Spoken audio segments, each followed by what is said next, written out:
I was super desperate for a job. I was just really desperate for a job. I was desperate to leave a job that I hated. They find out your goals right away. They find out what's really important to you, and that's what they use against you. They teach you your script, you regurgitate the script is a lie. The way that they emotionally manipulate their employees to get them to stay is really scary. Extreme abuse. Every therapist I've seen since then has diagnosed me with complex post-traumatic stress disorder. These are all former recruits of the direct marketing industry. They were advertised a life-changing employment opportunity where they would gain invaluable marketing experience on their way to, in only a year's time, owning and operating their own business. You have to be delusional to work there. And, it sucks to admit that at one point I was 100% delusional. I was just faking it this whole entire time and just lying to myself. Instead, they have been left with horror stories after having to endure abuse, manipulation, gaslighting, and a toxic work culture which operates by putting desperate people into desperate situations. You're going to screw over a lot of people. You're not going to have any quality of life. You're going to work a shit ton. You're barely going to pay yourself. They were like, oh my God, I thought you were doing so well. And I was like, no, I'm doing great. I'm doing really well, but not mentally, not emotionally. I'm not doing well. I was completely lying to myself that I was working towards something that just was unrealistic. In 2018, I produced a low-budget indie film called The Slave Circle, detailing how one of these direct marketing operations manipulates and deceives its revolving door of recruits. Within 1 week of its release, I started receiving messages from people all over the country, and eventually from around the world, who identified with something in the film that they had experienced. I've now received thousands of messages, many of them filled with explicit, graphic, and highly disturbing details of experiences within these direct marketing companies, known collectively as Devilcorp. It is only through the bravery of those that have publicly shared their experiences that the possibility of another film on this subject could exist.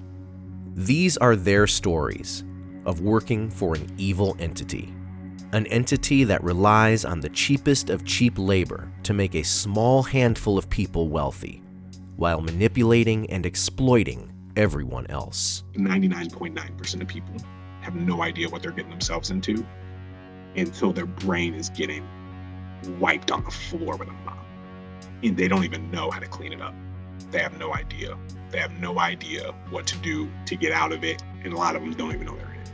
An entity that lies to everyone about who they are and what they really do. There is a very strong financial reason for them to lie to you, manipulate you, and keep you in the business as long as possible. You may have to sacrifice everything you have and every relationship you know for the less than 1% chance that you will become incredibly rich and successful in Devilcorp, a business built on desperation and deception. How much are you going to sacrifice and what price are you going to pay to buy a dream? Because whatever price you're willing to pay is the price that they're willing to take from you.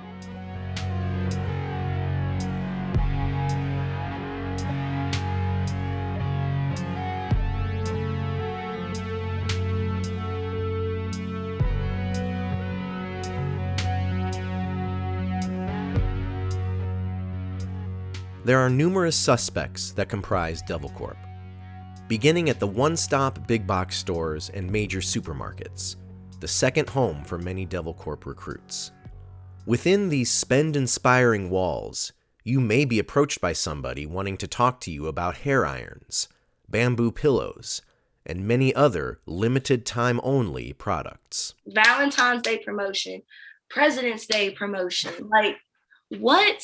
New Year promotion, New Year Day promotion. Regardless of what time of year it is, make it a sale, whether it's a summer sale, a winter sale, Christmas, New Year's, Black Friday. 4th of July, pre-4th of July, post-4th of July, leftover sale. You may hear an announcement about a free gift giveaway and subsequently find yourself watching a product demonstration, likely with dozens of other unsuspecting shoppers, before being hit with an infomercial-style sales pitch. Some stores have outsourced their entire electronics department to Devilcorp companies. If you get approached by somebody wanting to upgrade your cell phone or change cell phone providers, or asking about your television provider, you are at the mercy of a Devilcorp salesperson. Right outside of Dollar Generals, dollar stores, Walmarts, if we could get them, because Walmarts were really high foot traffic, though oftentimes we would get kicked out of those. By the time we build this package, it's minimum $150, you know, and that's for basic everything, you know, so it's not affordable. I was selling the stuff and I only had internet, you know, so no, I'm lying to people saying, oh yeah, I have this package, I ain't got no package. Aside from the solicitors inside stores, there are plenty more that will come right to your door. So you would have the business to business in the morning, and then you have the door-to-door people right after, so everybody did something different. So you had charity, you had energy people, you also had restaurant coupon people, you had a lot of different types of offices. They'll give us these territories for about 3 or 4 days until you flush the entire neighborhood. No one likes you anymore. Everyone's yelling at you. Oh, you go to the next neighborhood. These recruits especially have been taught from the top that ethics do not matter. Nearly all of them are commission only, so they have been advised to do or say whatever is necessary to get the sale. We would show up in neighborhoods and, you know, there would be an HOA president meeting us at the front of the neighborhood, trying to get us out of there, calling the cops on us, everything, because so many people had misrepresented what the process was really like, you know, and that's what happens in this business. We wouldn't talk about rates. We wouldn't talk about anything about that. Like, we'd just be like, oh, this contract means that you're going to be receiving your Sam's Club gift card 1 week after your next gas bill, when really it'd be like a 2-page contract with rates, everything, cancellation fees. Other contracts, we just pull up the signature so they wouldn't even be able to see the contract itself. We just immediately pull up the contract. We'd say a sentence or two and then just have them sign it. I may have raised a couple of rates. And I feel terrible about that because like we were going to not very well off neighborhoods. But my boss actually said like, oh, well, at least you got the sale. And I was like, I don't think you understand why this is upsetting to me. And this can include straight up lies about what they are actually doing and what services they can provide. Hey, my name is David. I'm with Star Just About the Electric. So this whole area has been receiving the green renewable energy. That's line number 1. It hasn't been. My job, very simple, just to check the supply portion of the bill and verify that that green energy is basically showing up on your bill. So again, it was never there. My job is not to make sure it's there. And that whole pitch kind of gives the assumption that like I'm affiliated with the power company in some way. When you put in the account number, it'll actually turn red, meaning they're already enrolled. What he would do, at least on one like confirmed occasion, he'd like backspace out, put in another number than the actual number, so it wouldn't recognize it as a duplicate account number, and then just complete the enrollment. Even sticking to the exact script, the way you do that includes several lies and is super unethical. And a lot of people, especially the people who do very well, at least in the business that I saw, tend to have their own scripts, which can go from a slight modification of the one that already has a few lies to like blatantly all sorts of lies, saying things that we're specifically told not to do. One common tactic used by these people is asking to see your utility bill to see how much they could save you. Unfortunately, for those who inexplicably hand over their private information to a complete stranger, they are likely going to become a victim of fraud. I'm knocking on your door, and then I want you to go find your energy bill, show it to me, give me all this like information, and then you have to answer a phone call and confirm that you're doing everything with a third-party operator. And this whole time trying to get people to not look at the rates, not question that they're just taking everything I say at face value. Someone couldn't get their account number, and you legally need someone's account number to switch over gas suppliers for somebody. So the owner just made it up. he made up the account number and just went through with the enrollment process anyways. And, the guy that was with him was like, hey, can you do that? And he's like, yeah. And then he's like, yo, are you sure you can do that? And he's like, yeah, for sure. That's actually how I get the most activations. It's very, very well known how much fraud exists in these offices. It's very, very well known how many unethical things go on. And I'm just talking on the sales side. Take the recruiting practices and all that other nonsense off the table. Let's talk about just supplying a service to a client. And you're going out and representing that client, and you're supposed to represent them the way that they would want to be represented. And that doesn't happen. As awful as this sounds, they don't even come close to the worst offenders. That honor goes to the people that use emotional manipulation of the highest degree to sell you into donating to charities. Hey, there was just a school shooting. Use this to your advantage, or there's going to be a lot of people feeling a certain kind of way, that's going to help. Just to implicate that you should use that as a marketing strategy is just so immoral to me. In front of and inside of businesses, on street corners, in shopping malls, people standing around a table or kiosk asking for recurring debit transactions or straight-up cash donations. When you give money to these people, you are not actually donating to the charity they claim to represent. You are giving your money to a for-profit sales company, a company that keeps the vast majority of the donations they collect. The company's personal fundraising services owned by the guy who owns Credico. It means that all the money that we raise goes through personal fundraising services before it goes through to the charity. We're basically raising money and then it's staying within the system with only just enough probably leaving it to go to the actual charities to make it worthwhile for the charity to continue doing it. The amount of money that eventually reaches the charity varies depending on who you talk to. Previous reporting claims that as little as 4% of the monies collected ever makes it to the charity itself, while the for-profit companies keep everything else. X amount goes to the charity. That's true if you stay enrolled for 3 years. So the first year, they're going to keep 80%. The second year, they're going to keep 40% or whatever the numbers. I don't know exactly. And I think it depends on the campaign. I think it depends on the office. After we were kind of getting railed by a few people questioning us about that, I brought it up to the director. What he tells me is 100% goes to the charity we're working with, and then they pay us 60% of that money. However much we raise that day, they pay us back 60%. The reason Devilcorp companies exist in the first place is due to the massive global corporations that use them. They rely on Devilcorp's network of direct marketing companies to recruit an endless number of poorly paid entry-level employees to advertise their services and increase customer signups. Contracts exist that require Devilcorp's parent companies to staff recruits daily at big box stores across the United States. These same entities have additional contracts with Devilcorp that send numerous unfortunate souls door to door on their behalf, in all kinds of neighborhoods, environments, and weather conditions. It was 20 degrees outside. We're wearing full suits, freezing. Trudging through 3 feet of snow, knocking on people's doors in the middle of a snowstorm, asking if I could see their gas bill. The fact that we were doing it while COVID was still happening. People were yelling at us because they didn't want to interact with us. Essentially, you're arguing with people all day, and it's mentally taxing because you're not getting really any reward from it. You're not getting any benefit from it. Getting doors slammed in our face. It was just a really dehumanizing experience.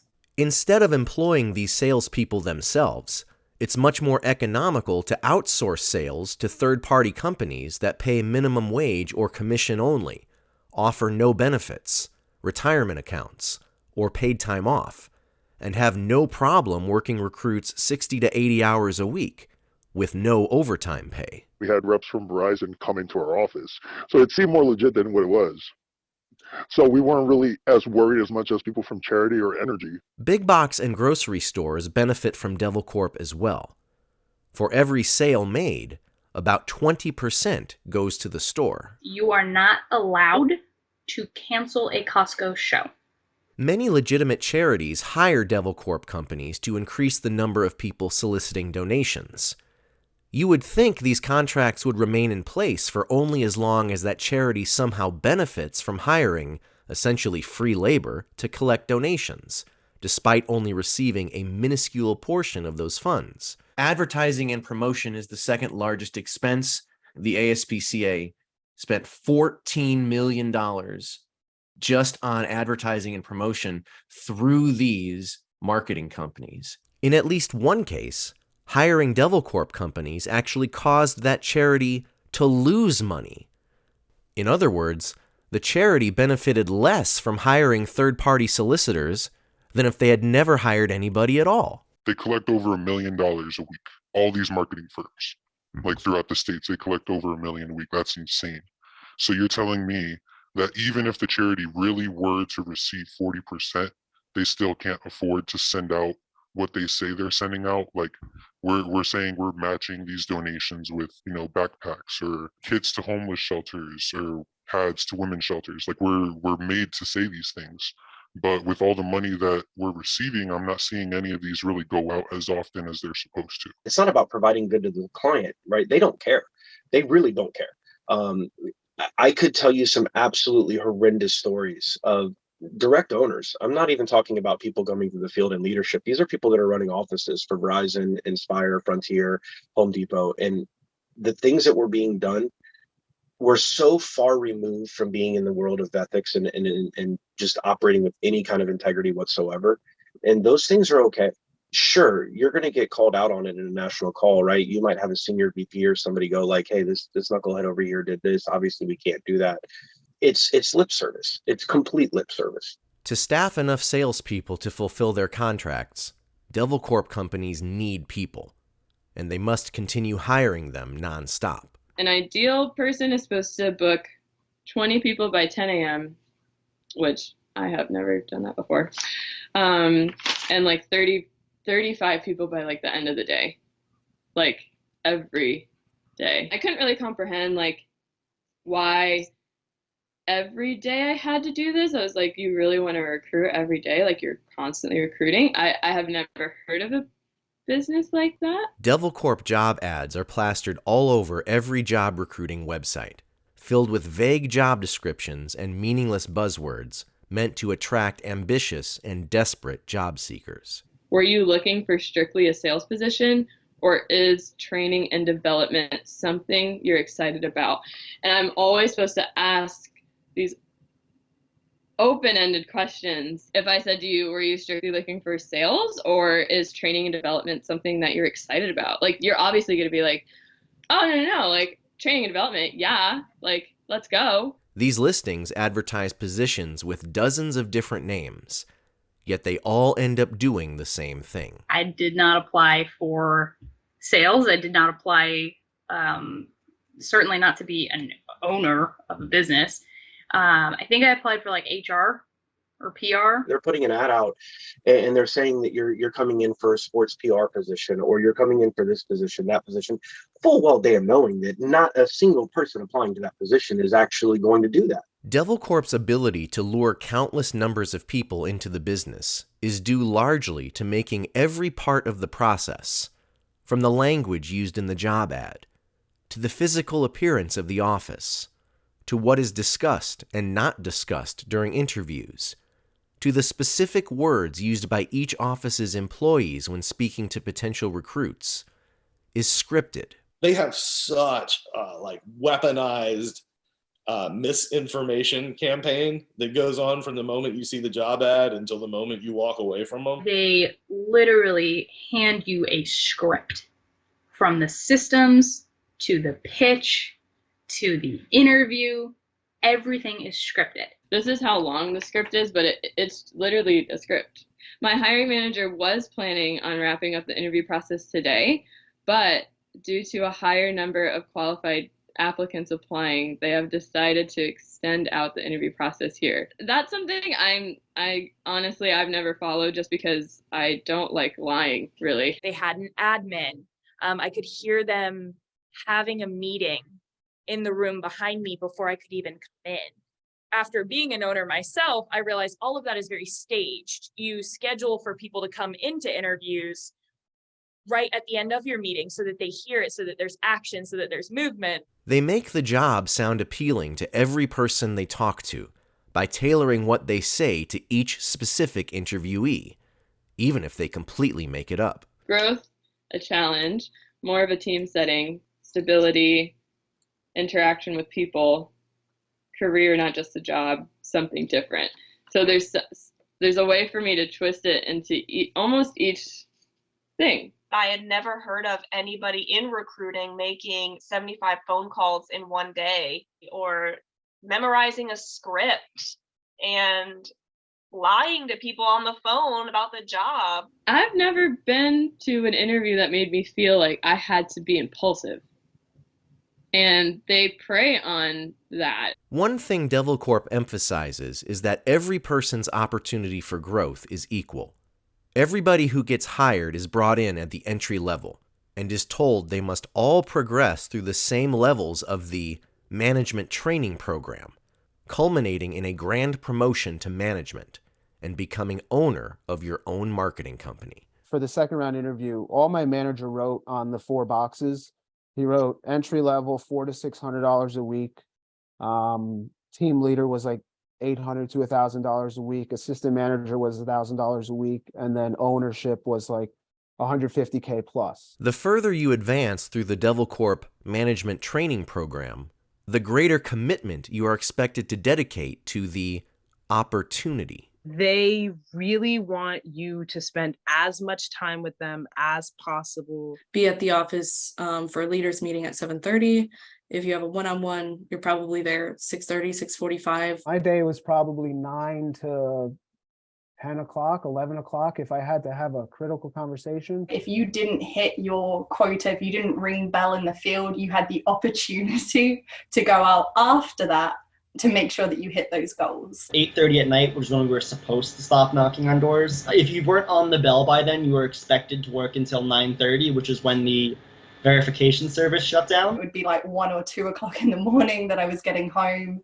There were times I had to go crash at like someone else at the office's place, because if I didn't, like, it was going to be 4 a.m. before I got home, back in the office by 7:30. The nightly meetings would happen every day. You were expected to go to those the same you were expected to go to the office on your days off. You don't have to, but you're expected to come in on your days off. You're expected to. Monday is where we have team night, of course. They don't force you to go to team night, but they subconsciously do. You know, they find a way of making it seem like team night is super important. You have to be there. When you include going to the office every morning for Atmo, driving to the field, working a full day in the field, going back to the office, going to team nights and crew nights, team breakfasts, and networking dinners, it is not only possible, but expected that you dedicate upwards of 90 hours per week to Devilcorp-related activities, and a staggering amount of that time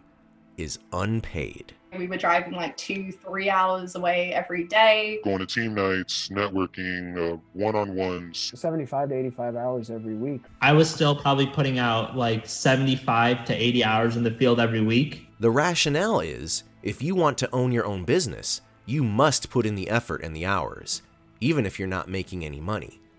It's what entrepreneurs do. This is just conditioning.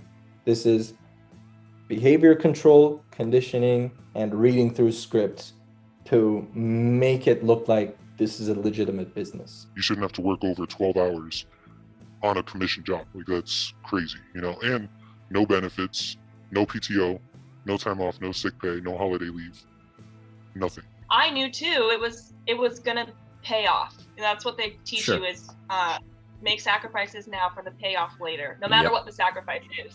Eventually, you are in so deep that practically every action you perform and every thought you have every single day is about the business.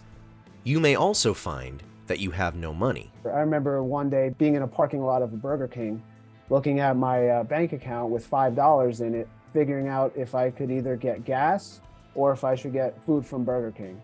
I think I chose gas, I don't remember, but that's the position that it puts you in. One day I spent like my last $3 on a Coke and fries from McDonald's on my break. Joe, how was your day? I was like, oh, I didn't get any sales. And they were like, oh no, it's okay, Joe. Tomorrow your LOAs are gonna hit. Don't worry. I'm just like, cool. My car payment's still behind. So how is that gonna help? And I looked at my account, and my account was negative $3. You know, like my account was literally negative $3. And I kid you not, this girl literally asked me at that exact moment. She goes, so are you like financially stable?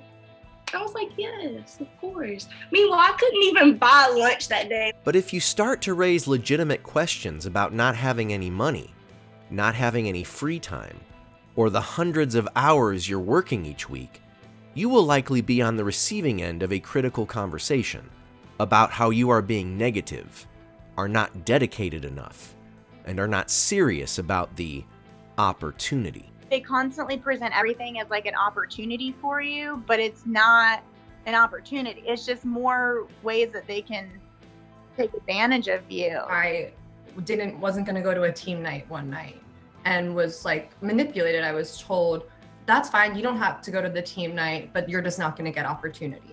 So I was basically told, like, if I don't go and drink with my coworkers, I'm going to not move forward in my goals. It's almost like social bullying in a way. Like, if you decide to not go, they're going to start favoring those people that do go in your face to kind of make you seem like you're not as important, or maybe you're not as into growth and development or whatever it is as those other individuals that are going are. If you question things, you're going to get ostracized. I promise you. I questioned everything, and most of my questions were met with obsternation. You know, they were not met with acceptance.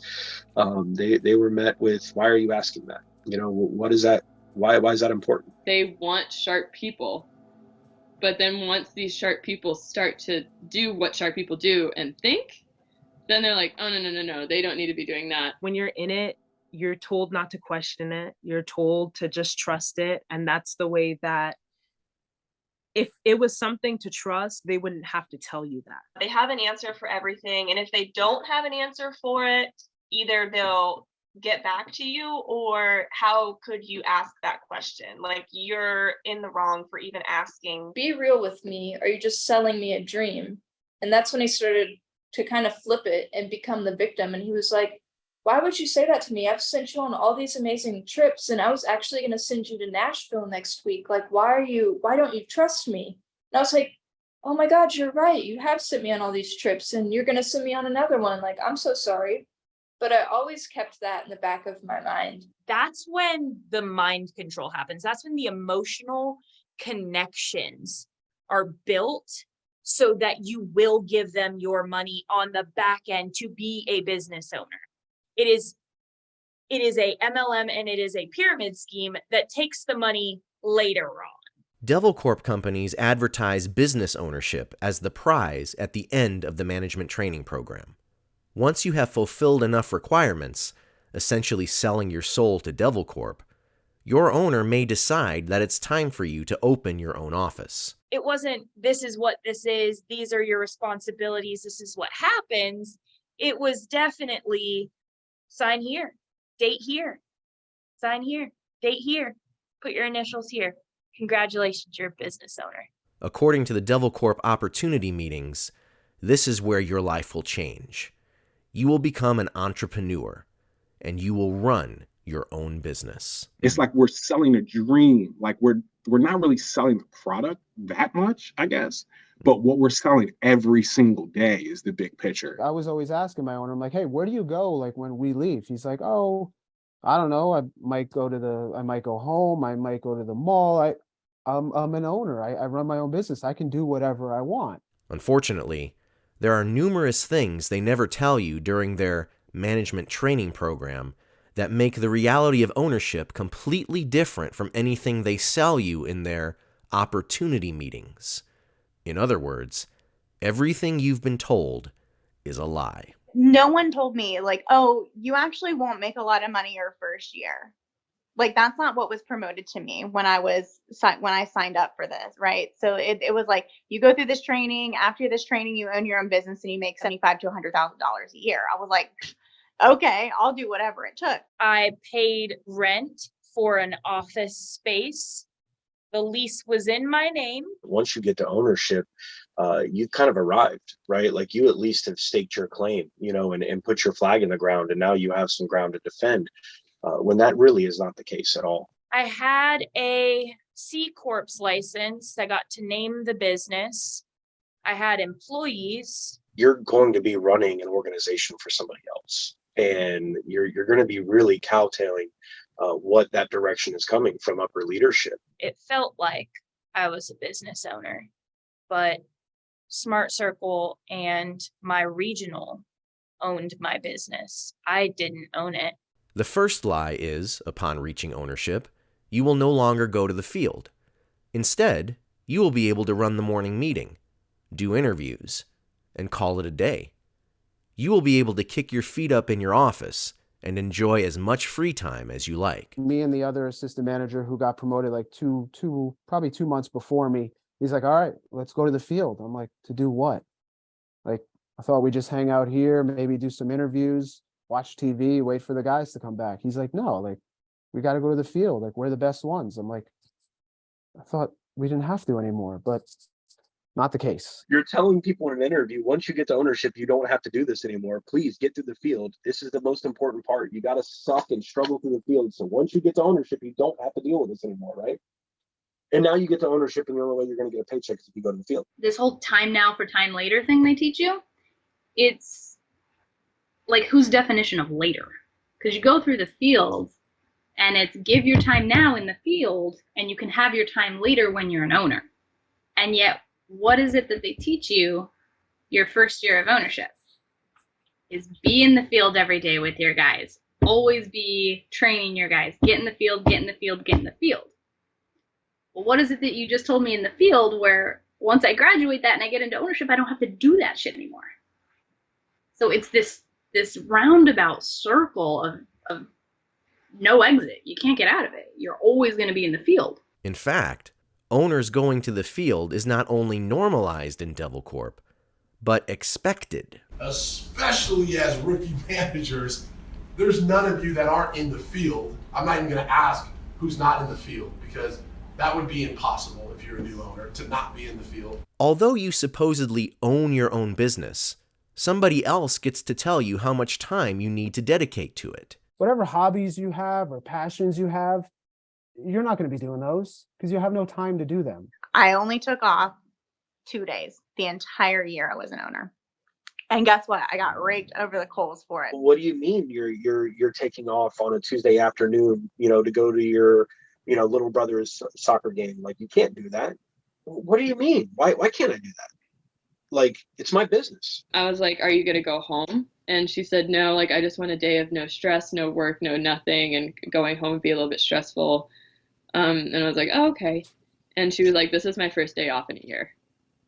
You are expected to sacrifice any and all free time and drop any other plans for the sake of your business. Birthdays, graduations, weddings, like close people, funerals, and personal time, like my like mid-20s, you know what I mean? It was like when you should be enjoying your life and figuring out what you want to do. Time with your family. You miss time with your friends. You miss one-in-a-lifetime opportunities of your best friend getting married or a funeral or whatever it is. They always say, miss one wedding now and you'll never miss another wedding. But it's like they get to prioritize whose wedding you get to miss and which funeral you can't attend. I challenge anybody who goes into an interview to one of these offices to ask that owner, when they're in the interview, when was the last time you went to the dentist?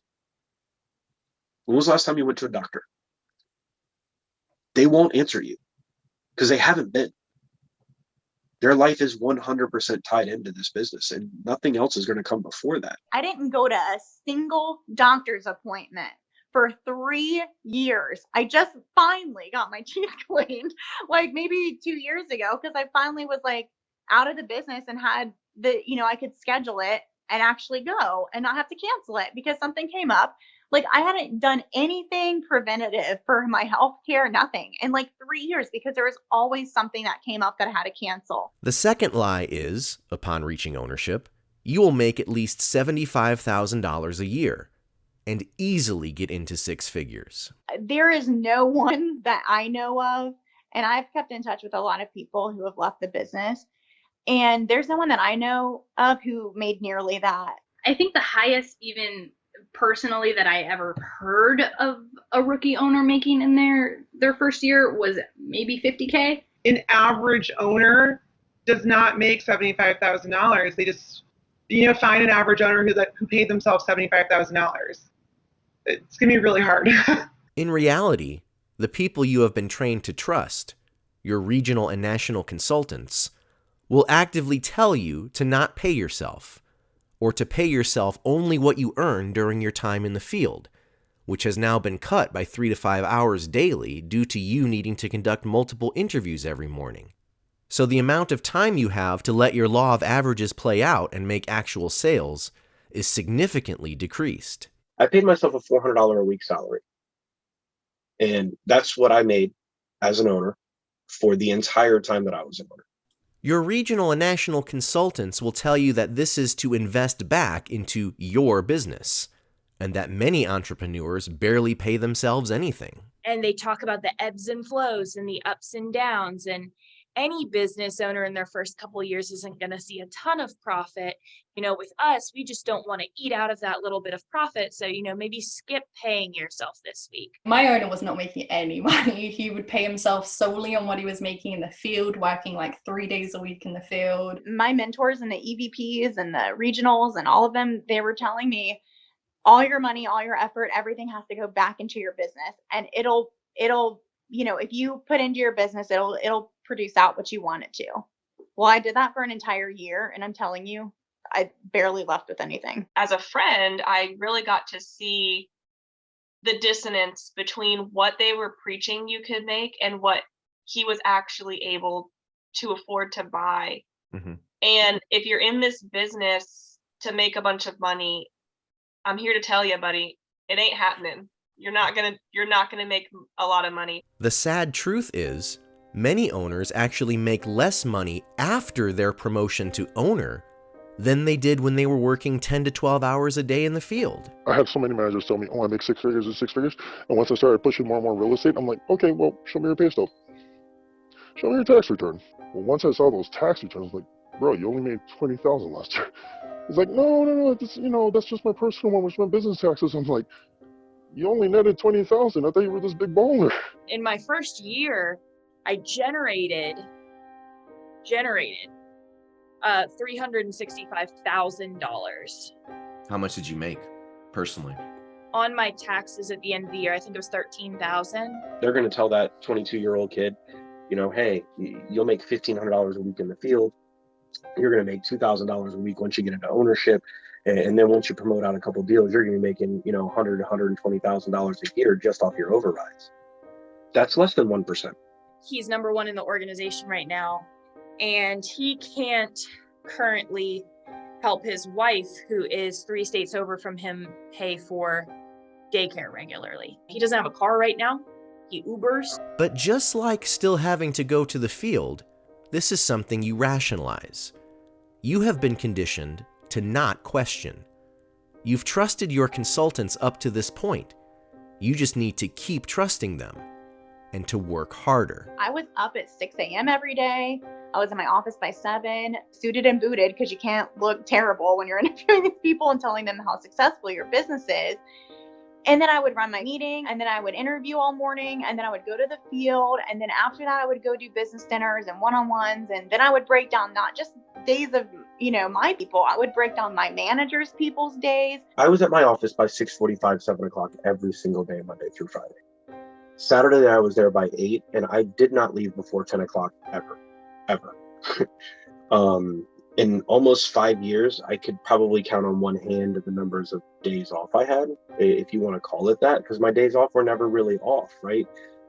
If I wasn't extra miling on a Sunday in the field with the guys, I was networking all day Sunday. I was calling every one of my team leaders, every one of their top leaders. I was, getting conference calls together with top leaders around the nation. I really drank the Kool-Aid hard. And that's how you justify it, right? Like at the end of the day, I didn't think about the $400 per week salary that I paid myself. I looked at my $30,000, $40,000 account in my business account and said, hey, things are going well. We're making money. We're profitable every week. 3 years down the road, 5 years down the road, when I have 3, 5, 7 legitimate promoted out owners, things are going to be okay. The idea of future wealth and success is good enough, and you don't recognize that you have been lied to about two major aspects of ownership. Stick with it, and I promise you, you'll get this. And you get to that point, and they're like, just kidding, keep going. And then I promise you, you'll get it. And then you go to that next checkpoint. No, keep going. You're so close. And there's no finish line in sight. All the manipulation and the lies and telling myself that I was like believing what I was saying, but I didn't really live it. It was like, you can do all of this and you can have all this. And I was like, yes, you can. I will have. But it was like I never did have. I just thought that it was something that I needed to continue to work towards. But I believed it. Oh, I believed it, Alex. I believed it with all my heart. You're like, no, I'm just not doing it right. Like all these other owners are doing it right. I'm just not. Like, what do I need to do to be better? I need to work more. I need to go out in the field. I need to train these people. There's no money. There's no free time. I'm sorry to tell you that, but there's just not. And I've worked my ass off. I've done everything that I possibly mentally and physically could try to do to get myself to that position. And then my mentors, all they can tell me is keep going, keep doing it. Despite being told you would be making at least $75,000 at this point, you were actually living near the poverty line. You are literally hungry and you're getting notifications in your email from the local power company that you've got this many days until your power's cut off. You have to survive in any way you can. So you use your business card to pay for those things. And when you do, that is turned around against you as you are a frivolous spender who can't sacrifice. Many people in my organization have been told directly by my regional, just get a pack of noodles. The owner would come in every morning and talk and give this big speech and da-da-da-da. And meanwhile, he doesn't have a car. He's sharing a car with an employee that he lives with. So he has to, pretend like he's this thing. He has to pretend and sell the dream. Meanwhile, he got no car and he has to go out to the field after everybody leaves the office because he can't go with everybody.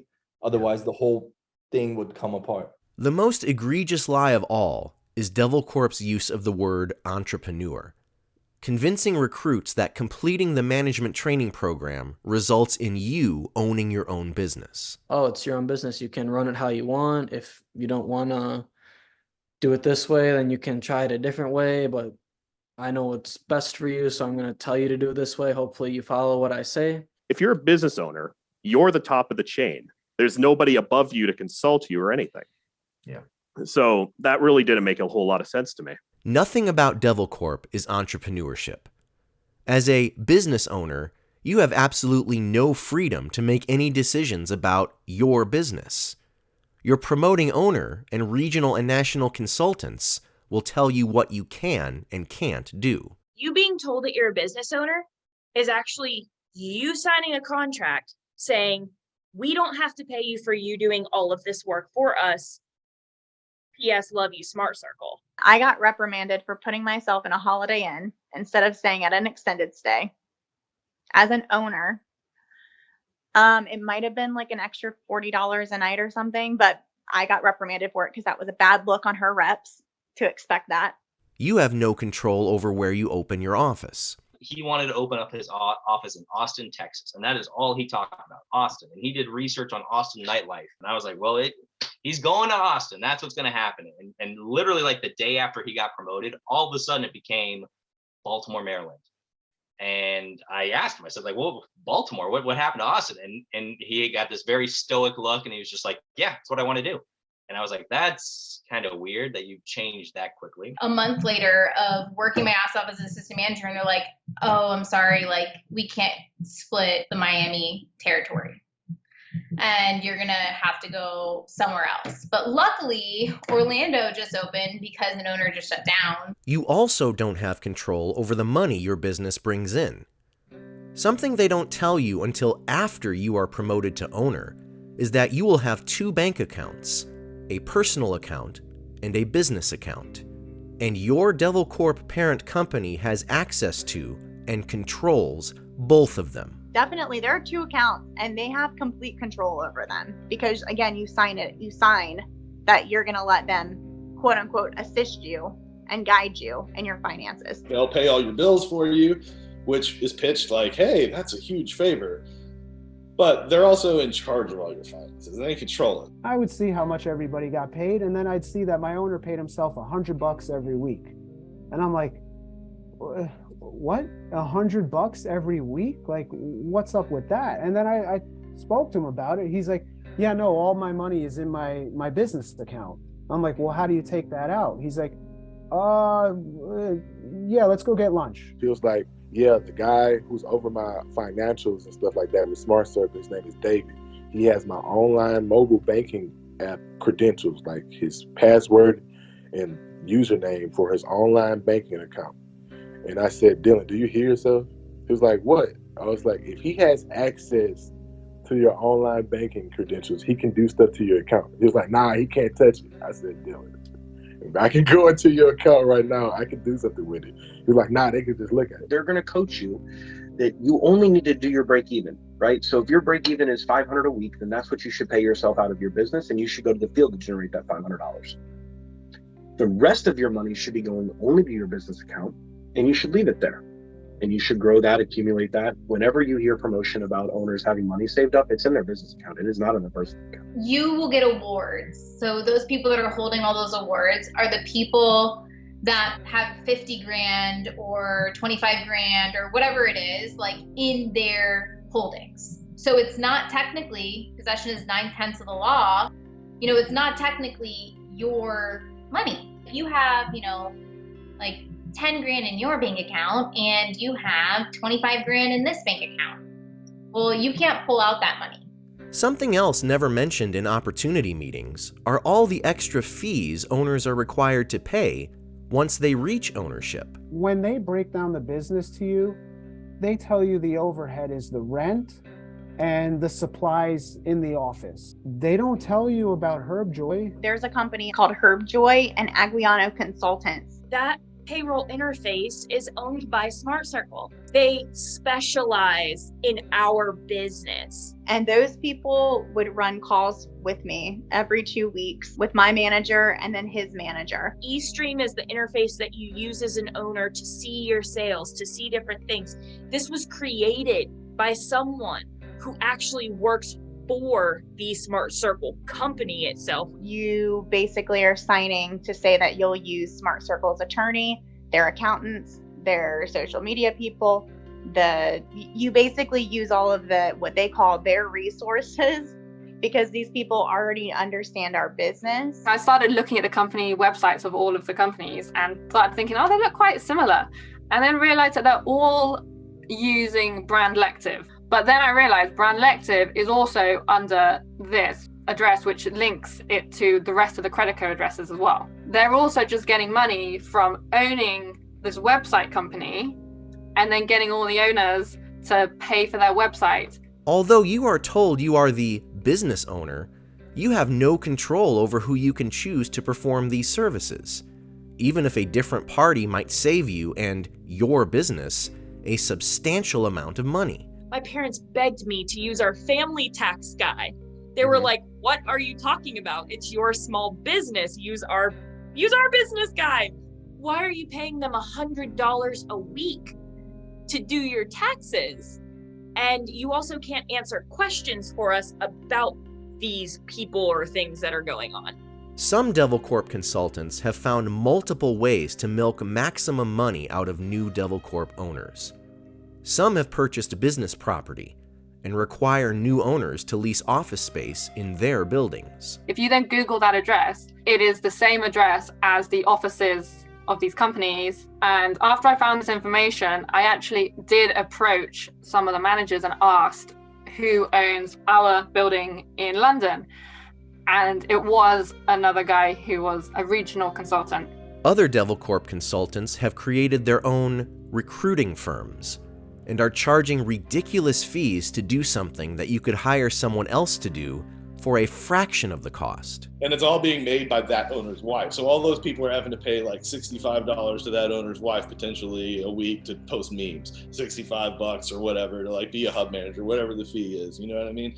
So there's all these ways that like, yeah, you just convince these people to pump their money back into your system. I was paying my recruiting firm $75,000 a year. For anyone who doesn't understand like Smart Circle or how it works, there is no it's one person. It's one person who got an LLC. It was just her. Like I was just paying her these thousands of dollars. If you are supposedly the business owner, why don't you just say no to all of these extra expenses?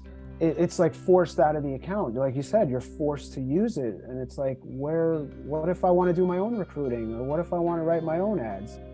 And then it's like, ooh, you're going against the system? They're telling me how I should be spending my money, where I should be putting it.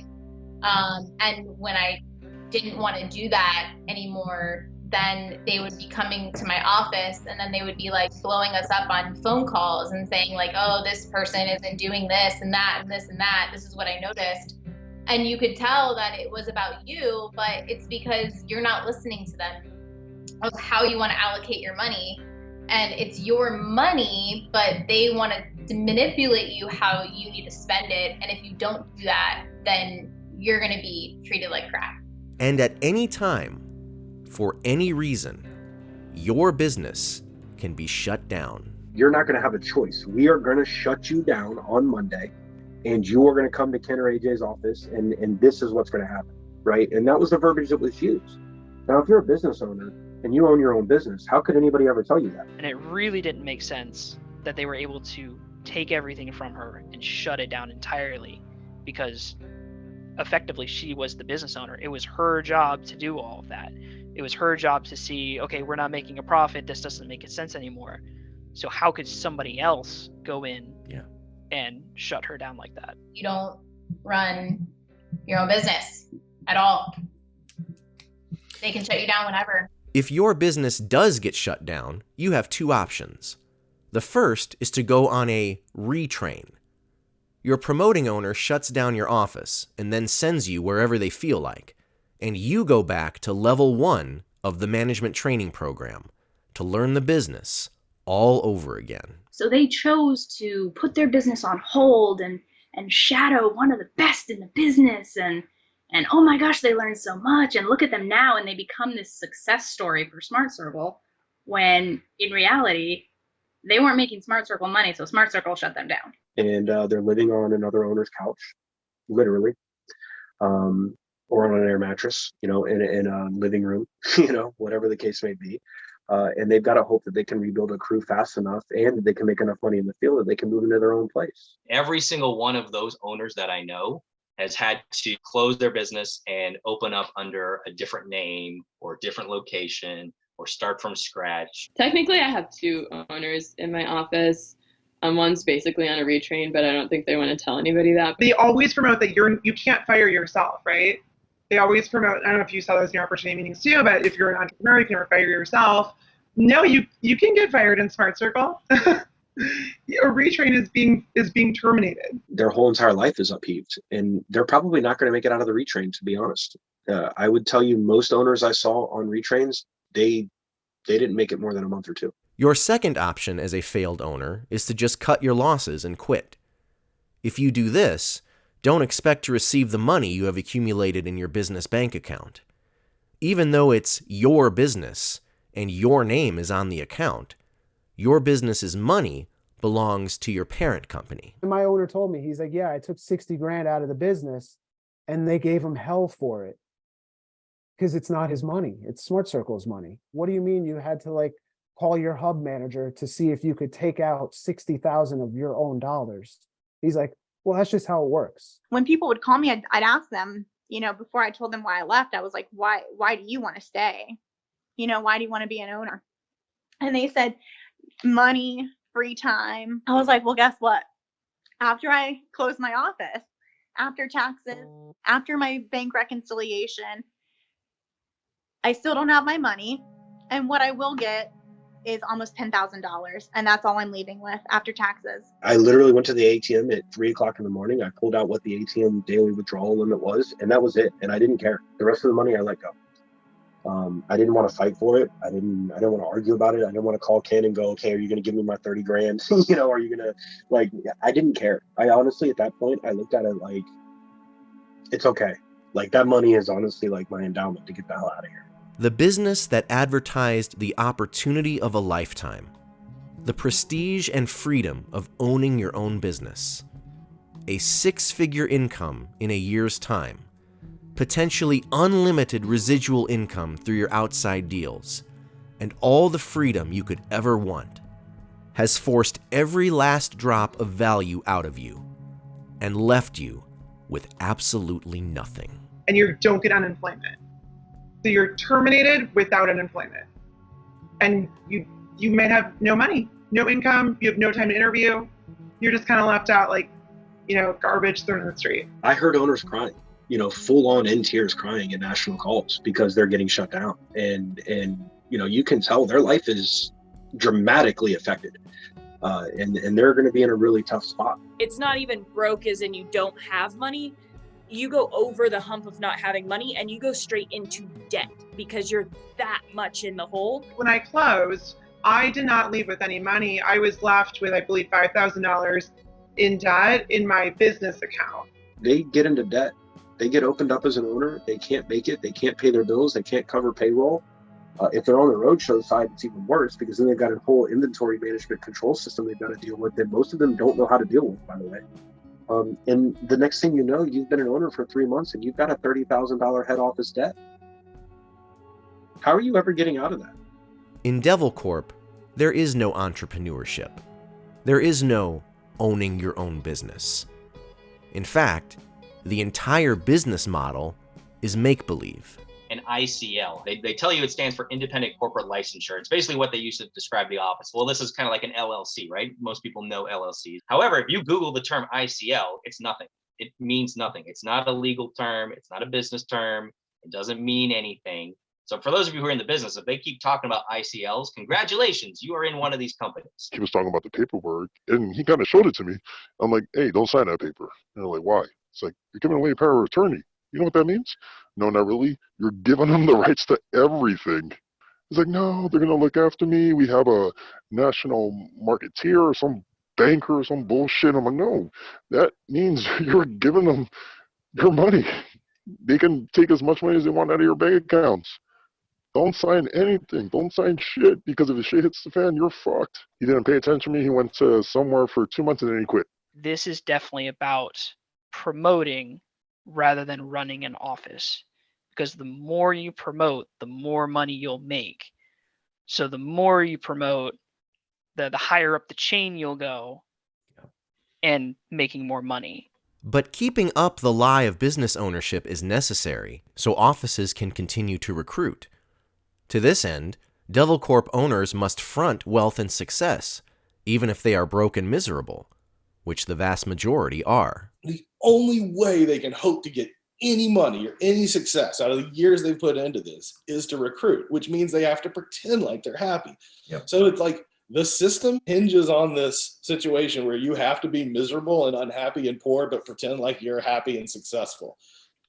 Well, so they're telling you have to live a lie. Well, if there's no difference between sales and life, and your life is sales, then sell yourself the lie. You see your owner put on this front, which of course they teach you to do, of dress nice, have yourself put together, boast about what your successes are, because you want to show your new guys this perfection that they want to become. He would flaunt his weekly checks at us, like, oh, you guys made this much? Well, I actually make 1.5 times whatever you make, and this is how big my check is. And we're just like, if you say so, because I know you live with 2 other guys. He asked me for gas money.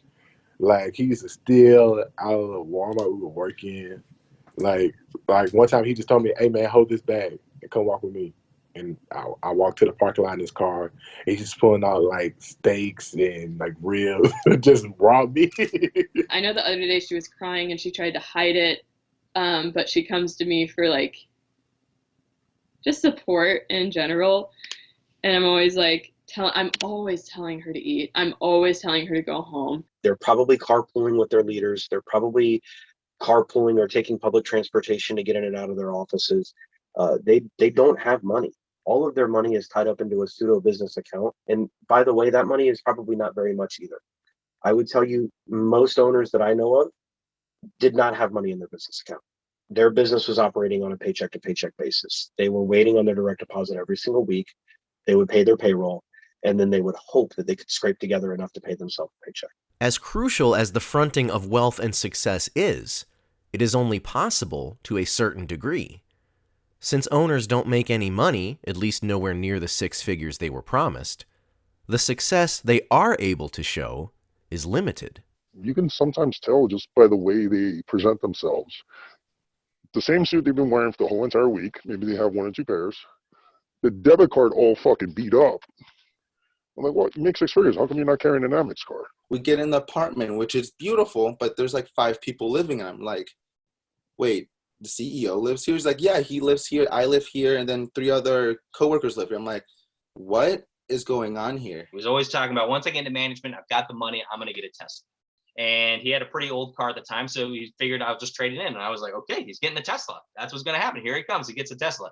And he came back with, I don't even know, but it was like a used, 2010 Honda Civic or something like that. He bought himself a new car. It was a used like 2015 Nissan. I'm like, you're an owner. Why don't you go buy a Ferrari, whatever it is? Like, it just, none of that stuff happens.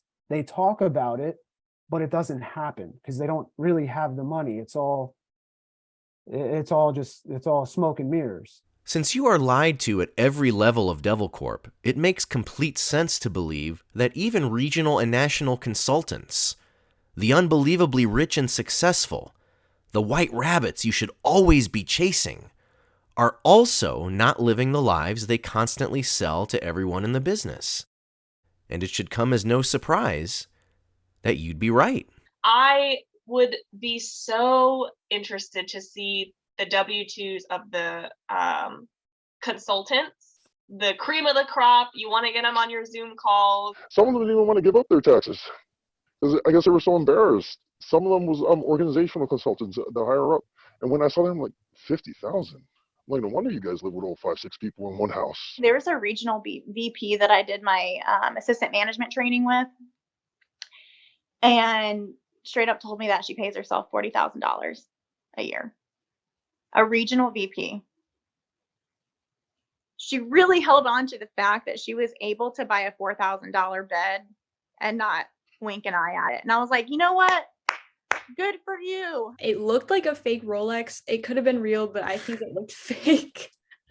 Like one of those knockoff ones that you would find at the mall or something. She flaunts her Louis Vuittons and flaunts her 2 pieces of Chanel jewelry, and everyone thinks that she is something that she isn't. They had just gotten married, and she's constantly traveling and never sees him, and he asked to like come visit like after we left, and she's like, you can't because I have all these conference calls and all this stuff.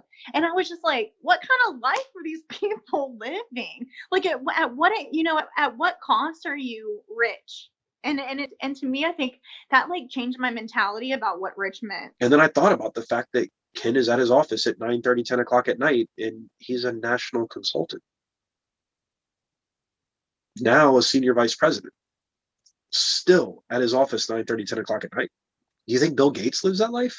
Do you think that Jeff Bezos lives that life? Like, and that's what they sell you, right? They sell you that entrepreneurs go through this type of struggle, and they're right. I absolutely struggled like that in other businesses I ran, and in the one I'm in right now. The difference is there was a payoff, right? Like that time and that investment and that sacrifice eventually got to something, and now that something is paying dividends and returns back. You don't own a business. So you're never going to reach that point. And I hope people listen to that last 2 sentences and they really understand that. You don't own a business and you're never going to reach that point. The parent companies these false gods of business represent go by many names, although they can be traced to a single direct sales entity from the 1970s.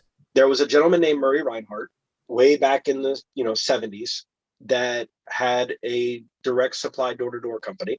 From my understanding, Larry Tenenbaum and Avi Roth were both in that office, that they both were promoted out by Murray Reinhardt. Avi Roth owns Sidcor, Larry owns Smart Circle. Over time, their sales tactics evolved into a number of different parent companies who all operate exactly the same. Per Diem changed its name to Credico in 2014. So it just means if they change their name, then they have to be owned by the same person. And then we have Cobra Group change its name to Apco in 2018. And I'm like, okay, so what's Credico? He's like, oh, they're the ones who gets us the clients, like Verizon and Charity and all that stuff. And then the more I hung out with them, the more they let a little bit more details out. It's like, well, we all came from Sidcor. And I'm like, what is Sidcor? It's like, oh, that's another client broker. The story that was told with us is like, well, Sidcor is the premier of these guys. These guys are trying to do what Sidcor is doing. Come to find out that the territory was like Smart Circle territory. So our territory was a lot smaller than we thought it was, because these are all essentially the same company. This other company, Credico, which is a limited liability company, they're the ones that own everything. They incorporated him because he's just a manager, but they're actually protecting their own personal assets. They run the company for these guys. But if they fuck up, they can protect their personal assets. But these guys, they don't get shit. We're always talking about, yeah, we have a broker and we work with Fortune 500 companies, and the broker gives us these clients, and that's just the broker. That's all it is. Little do you know that that's the person who runs everything, and that's your boss. You're not an owner. That's your boss. You run an ICL, and you don't have an LLC. You don't have an incorporated business. You don't have a sole proprietorship. You don't have a business. You run an ICL, which doesn't even make any sense because there's no such thing as an ICL. It's only jargon for Sidcor to say you have a business. What other business has an ICL? None of them.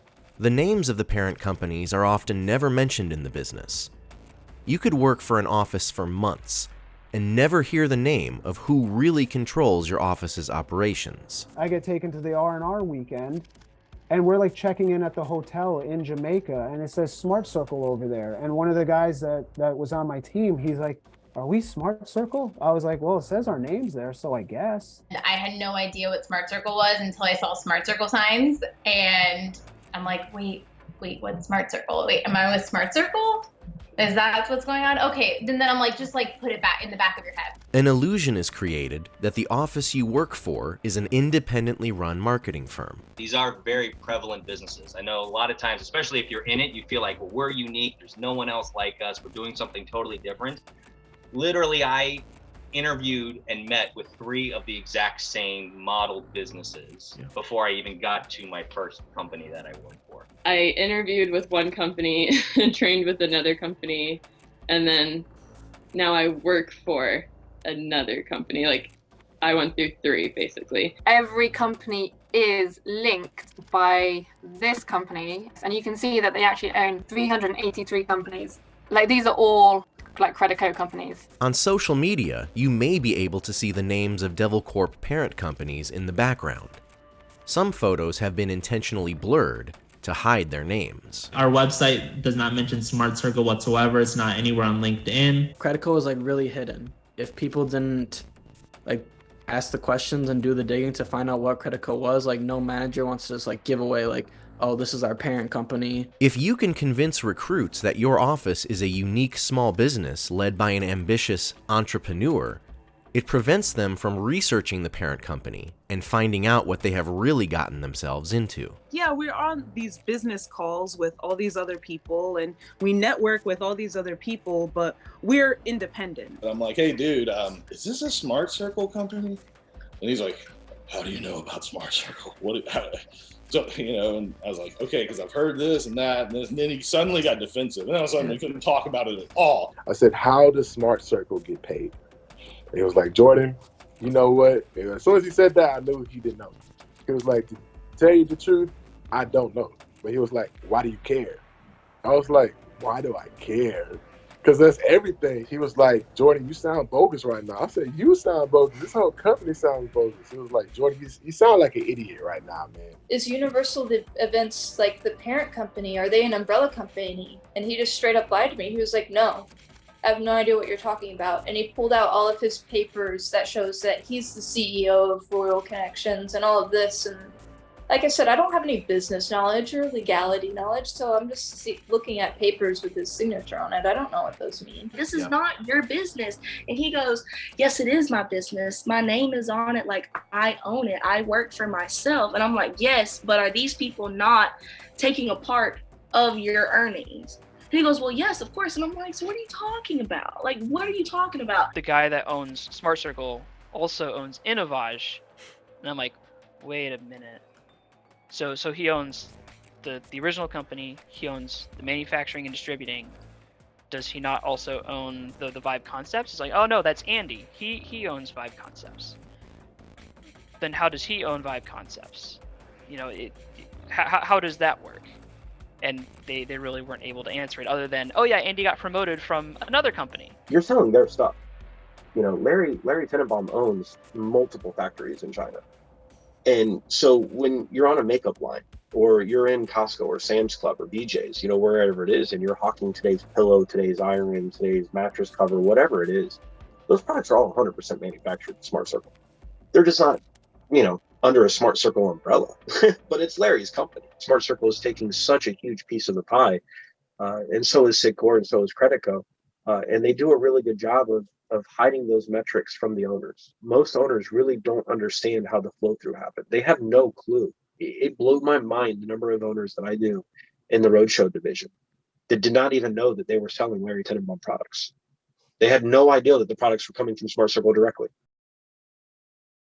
The reason Devilcorp's network of direct marketing companies deserves so much scrutiny is because of how it affects people's lives. I didn't realize when I left that I had gone through like such a prolonged, intense trauma that like most people don't go through at any point in their lives. And I hope most people don't ever have to go through that. Many recruits are left with feelings of regret that could linger for years. Doesn't matter what stage you're in, management, if you were only in the business for 2 weeks, if you were in it for 6 months, people will walk away feeling guilty. And that's not, and you're right, that's not normal. If I just go to work for any big corporate company, I may not like the job, but very rarely am I going to have to do something that I think is morally unethical. I felt awful because I felt like I manipulated a ton of people. I felt like I basically stole from a ton of people, stole money, stole time. There were several people I know that, you know, broke up with their significant others who had, you know, maybe other projects they were working on, like side hustles that they gave up for the job that I felt like I gave them because I had hired them. So I felt very guilty for a long time. You get to really talk to these people to build that, you know, build the relationship with the customer as they teach you to do. Your family hasn't talked to you in like 10 years. Like, you can't get around the house very much anymore. Let me jack your rates up. Let me hurt you. Devilcorp's higher-ups have created an environment that keeps recruits trapped. The goal is to string you along for as long as possible and keep you invested, so you will continue to show up and make money for the parent company.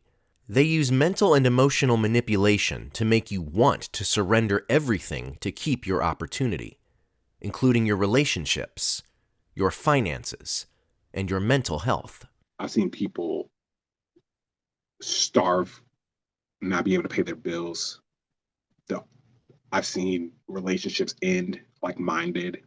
My wife that I have now left me in the middle of all of this. I know managers and people that have like missed Thanksgivings and Christmases for years in a row, years. I had missed my daughter's graduation 3 weeks prior.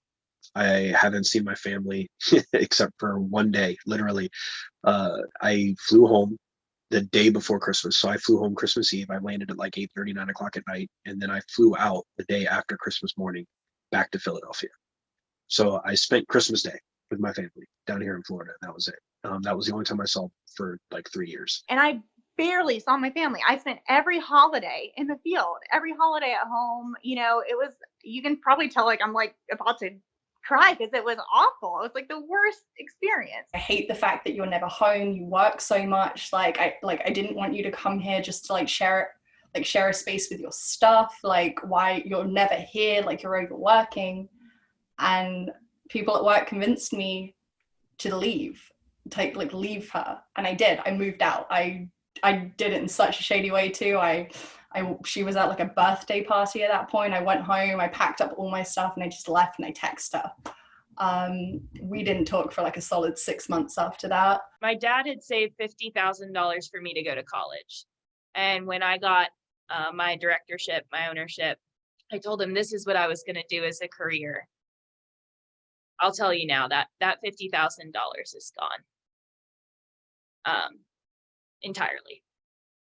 If you consider leaving, you will likely experience feelings of guilt as you think about disappointing and letting down those who have put so much energy and investment into you. A big method that they use is using your relationships with these people that you work with against you. Yeah. So if you quit or if you leave, you're letting down these people who you love. You're letting down your team. You're letting down your leader. Because when it came to every single person that has left around the same time as me, we all generally said the same thing. It was, I didn't want to leave you guys. I didn't want to leave my friends. I didn't want to leave my leader. I wanted to see my leader get promoted. I was trying to stay there to help them get promoted. It's always an emotional tie that keeps people there. You will think about how much time and effort you have invested into this opportunity and fear you will lose everything and have to start back at square one if you decide to quit. I was still too bought in. I still felt like I invested too much to kind of let it go. So even though I kind of had those kind of like moments that, oh, I'm sort of kind of realizing what's happening here, I wasn't ready to accept it. So I let them kind of talk me back into staying for like another 10 months. Besides, you've been conditioned to believe that Devilcorp is the only pathway to achieving your goals and happiness. You're stuck. A lot of what will keep you there is the fear of like, you're not going to find a better opportunity. You're not going to find a better paycheck, a better environment. When the reality is almost any job is better. Every time I would try to leave, they would kind of like throw my personal goals in my face and be like, oh, you're not gonna be able to achieve this working at like another restaurant or another like retail store. Megan said she wanted to move to San Diego one day. And he was like, well, if you leave, you're never going to have the opportunity to move to San Diego. Or like me, I came from like the county before. He was like, well, if you quit, you're just going to go back to the county making no money. My words, I felt like were being used against me. Like they'd be like, well, what are your goals? And I'd be like, oh, I want to do X, Y, and Z. And then that was turned back around on me. Like, well, you want to be a manager because you want this thing.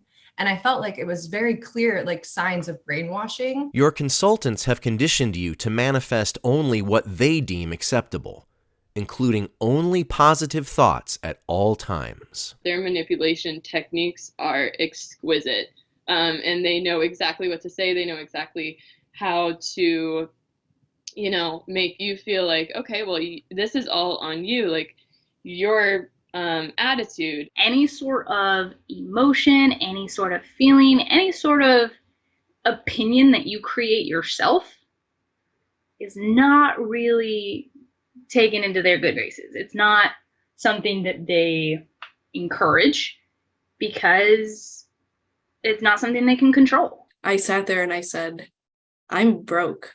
I'm not buying everybody shots. The next day, my owner had pulled me aside and said, don't ever say that in front of anybody ever again. And I was like, what do you mean? Like me being broke? And he was like, yeah, you don't want other leaders or even entry levels to think that you're not making money. My manager made me have a meeting with his promoting manager on Zoom, and I just started like crying immediately because I was so done.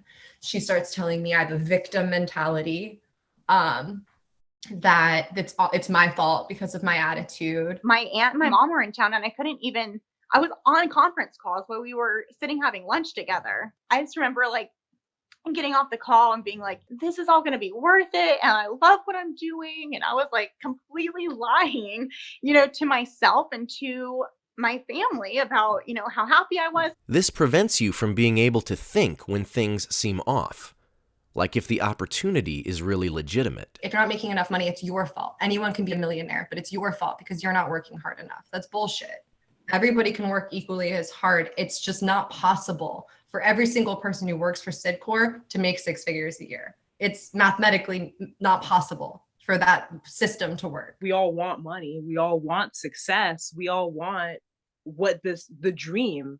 And that's what they're selling to you. They're selling the dream. They're not selling you a thing. They're selling this dream, this opportunity. By the time you are able to think rationally, it is largely due to being no longer able to pretend your life is as great as you are taught to make it seem. You're running these opportunity meetings, you're like, but I'm not making that. Like now you're like looking at it from a different perspective because you're outside of like your body. And then, you start looking at it, you're like, I don't really want to run an opportunity meeting this week. I don't want to run another opportunity meeting this week. Like, so you stop wanting to run these meetings because you're not motivated yourself. You're like, this isn't real. I got exhausted from like essentially lying to my people that it was a real opportunity. And I think that people in my interviews could tell that I was not really believing what I was saying anymore, and like my meetings and my interviews and stuff like that, because I wasn't at all living that lifestyle that I was promoting. And so it became very, very hard for me to, continue that false reality. Applying for food stamps as a CEO, applying for the lowest possible health insurance that you might be able to get, if you can. Obamacare as a CEO, if you qualify for it. Devilcorp companies operate on deception and manipulation. They deceive you from the beginning. They manipulate you into thinking you are not being deceived. They then teach you how to deceive and manipulate others for the benefit of those above you. They have to brainwash you. They have to put you in this delusional state of mind to stay there. You're in entry level and you're told these lies and you're manipulated in these ways just to get to that position of leadership. That's what we all worked for, right? And once you get into leadership, you're taught how to deliver the same lies and the same manipulation and the same mind fuck, and you don't realize that that's the same thing they just did to you. The opportunity is a lie, and sadly you don't learn until you're promoted. You don't learn that, and then by that point you're so invested that when things are not adding up, you justify it to yourself. You do these mental gymnastics and you just dismiss everything that makes you question the business. If only deception was the worst part. Far from it. I experienced a lot of verbal abuse and a lot of emotional abuse from my promoting owner. They were mentally abusive, verbally abusive. They know what your triggers are, so they that's why they like create just enough relationship with you so they know what motivates you and what will get under your skin and make you do what you should do. There's no real accountability. So I've heard the worst of the worst. I heard owners absolutely belittled and ripped apart. And again, not for business mistakes, not for, not being a great owner. They were attacking their character, and they were really attacking them as a person. My promoting owner would just tear me apart.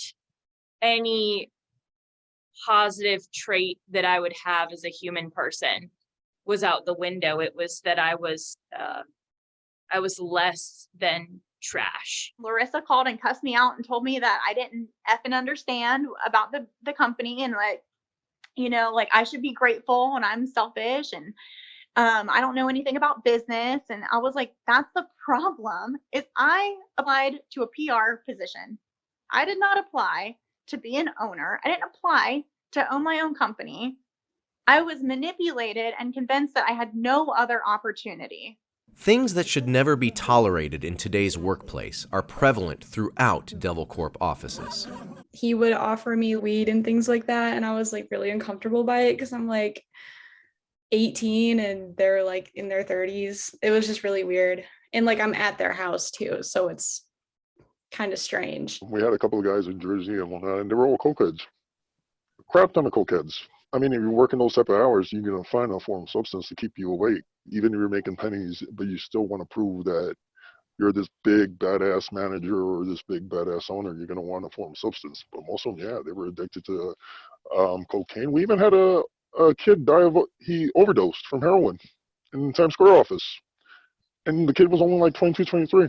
I would help look through the people who have applied and watch their videos of like their interview, and he would base it off of how they looked if they would get the job. Like he really didn't care about like any of their qualifications, even though there isn't any.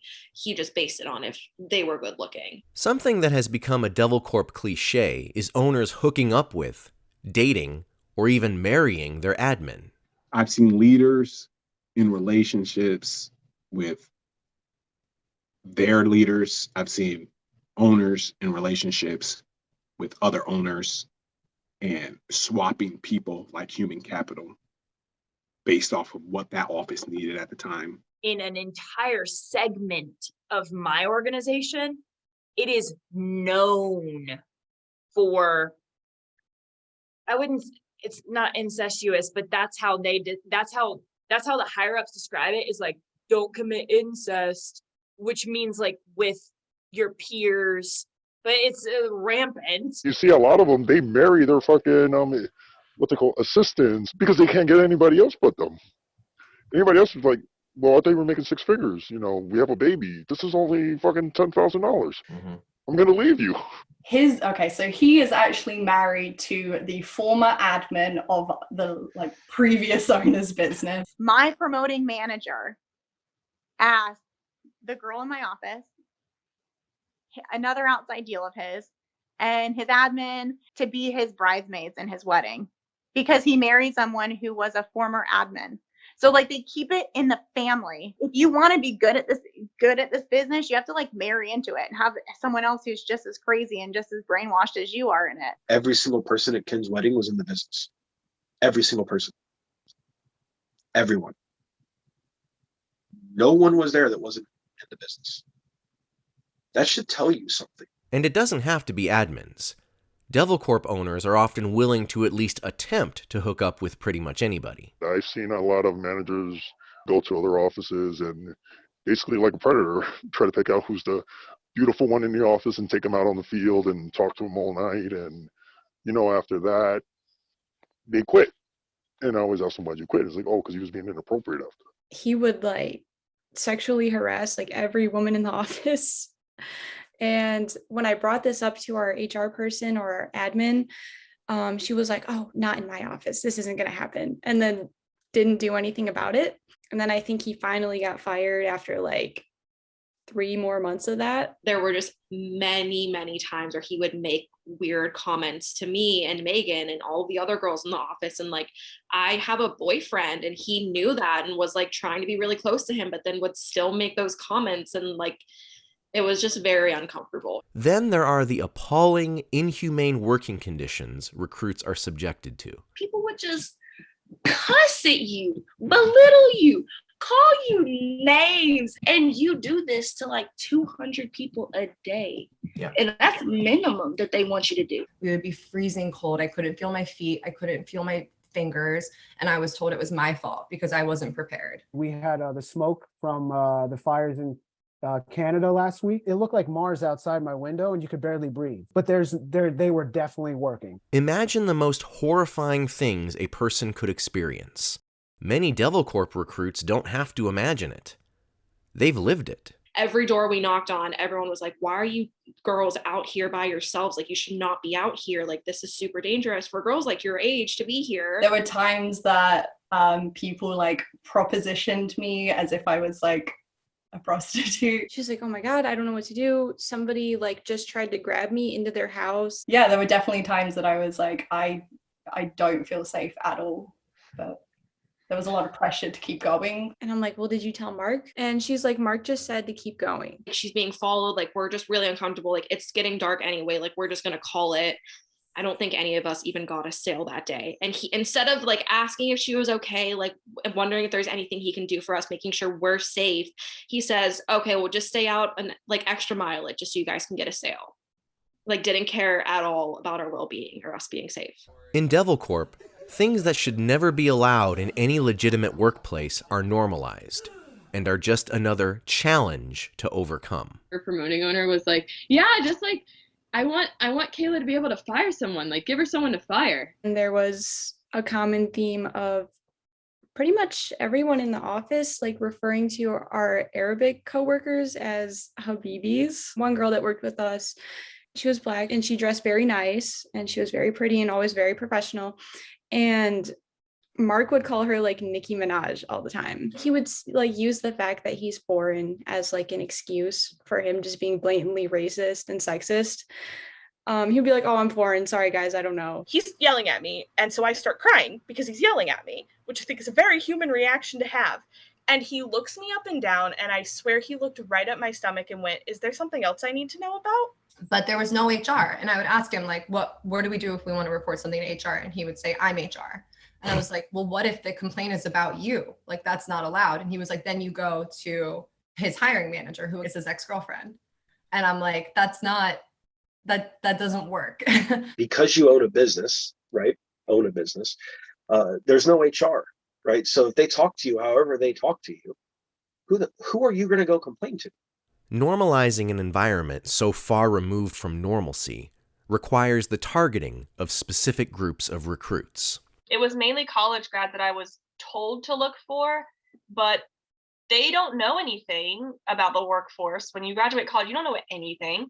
Yep. And so they were just really easy targets. They're fresh out of school, they're fresh out of college, whatever, they're looking for jobs. That's who they're going after because they're the most gullible. Most offices only recruit young people. They don't recruit older people or anybody with experience because you can't really manipulate them. I was told that anyone who graduated high school before 2006, scrub them.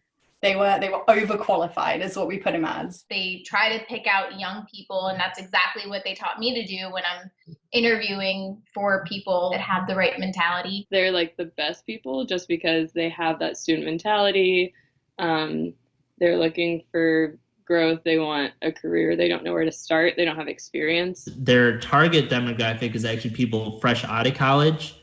But I know their most recent campaign that they're trying to launch is they're going to start going to college career fairs. Devilcorp lures college students under the guise of internships, although their ultimate goal is still to sell you on the opportunity and get you out of that giant time waste called college as soon as possible. One of our owners actually never went to college, period. Mm-hmm. So he was always a big advocate against college and stuff. He always pretty much every day he considered college a waste of time. The more vulnerable you are and the more difficult your situation, the more of a perfect target you become for Devilcorp. The right fit for probably close to 4 decades has been somebody who is either underqualified or undereducated, struggling, in a tough spot, and will be willing to do things that other people would not be willing to do for an opportunity they probably wouldn't get anywhere else. Especially people who are new college grads in October have been looking for a job right out of college for several months now and are so desperate to find anything. They will do whatever you tell them. We're talking to people who are desperate and they want experience. And when you come into it, I mean, at least the feeling in our office, it's a good feeling because the owner's super nice. They say they want to invest in you, and all of this bull, basically. Devilcorp companies rely on seeking out desperate people. They create an environment and a culture that breeds further desperation. They insert themselves and the business into your life to such a degree that it becomes all you know. Your coworkers become the only people you know. They really kind of structure it to a way that it's very hard to make time for anyone. And if you try and prioritize that time with anyone, you kind of get chastised for it. It's like, well, it's time now for time later. And I'm like, well, when is my time later? Because I'm missing everything right now. I had other friends that I was extremely close with that I would bring to team nights because all of my time was spent with these people. So if one of my friends wanted to hang out with me, I'd be like, yep, come meet me and my coworkers. The only thing they ever talk about is the office. The only thing they ever talk about is work. There's not these conversations of stuff outside of work. So it's not like we're building more of a relationship. It's like you're conditioning me. Your only friends are the business. If you're not spending time with people in the business, you're setting yourself up for failure. The business becomes the only topic of conversation you know. I was working Monday through Saturday every week. I think there was probably 4 or 5 months straight that I worked every single Sunday. My friends thought it was weird that I was always talking about work, that I was working so much, that was normal. I just think it's all normal. Nobody outside the business is going to look at what you do day in and day out and think that you're a normal, sane person unless they're in the business. It would be 11:30 at night, 12 o'clock at night, and I'm on the East Coast in Florida, right? But I'm networking with somebody in California because it's only 9 o'clock there. If your family and friends start to express concern about your new job, it's already too late. Once you are conditioned to expect criticism from outsiders and are repeatedly told to distance yourself from anyone who questions your opportunity, criticism from voices outside of Devilcorp falls on deaf ears. I was so tired. I didn't interact when I would come home. I wasn't really eating.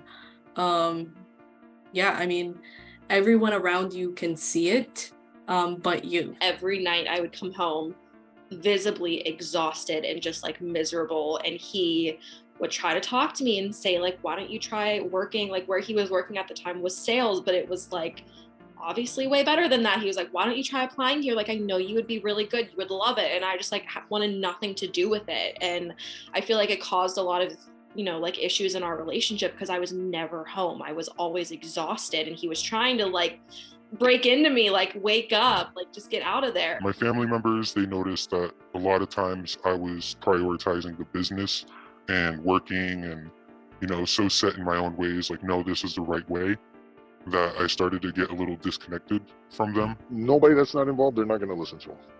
Mm-hmm. It could be friends and families. Oh, mom and dad, you don't know what the fuck you're talking about. I'm doing great. Aunts, uncles, cousins, I'm doing great, but can I borrow $20 real quick? I need to go to team night. I was just so into it that I couldn't kind of differentiate negative influence from these people actually care about you and they know more than you do right now. We would literally be like, it's not a scam, and we would fight it like with anyone that ever tried. And like, even if they were pulling things up, we'd be like, no, these people, they don't understand. They don't understand.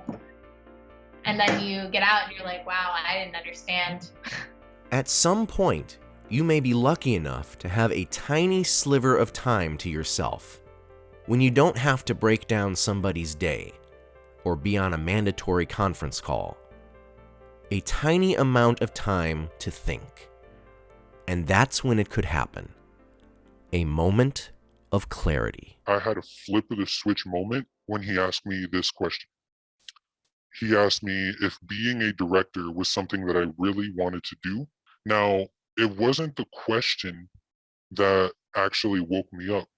It was me searching, scrambling for a lie to tell him that woke me up. Like, as soon as he asked me that, my mind went into like, yeah, of course, no, I want to be a director.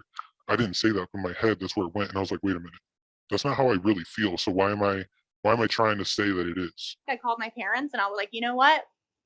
Enough's enough. Like, I'm tired of lying to myself. I've been lying to you. I've been lying to all my friends, literally everybody, that I'm happy and I'm successful. And I'm successful in the sense of what their idea of success is, but not personally, not professionally, in a professional sense. You're going to burn out. You're going to be, however long it takes you to burn out. Some people won't make it through the field. Some people won't make it through assistant management. Some people won't make it through ownership.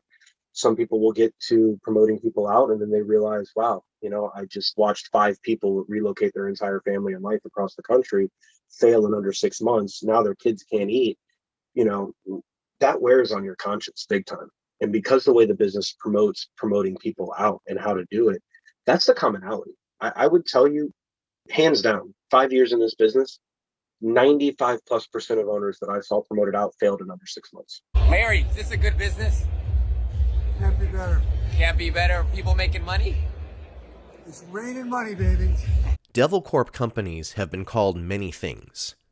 Pyramid schemes, multi-level marketing scams, and due to their ability to thoroughly change your ways of thinking, something much more insidious. From the beginning, it just felt really cult-like to me. Mm-hmm. I felt like I was almost being like indoctrinated. It's basically like Scientology. It's kind of like a cult.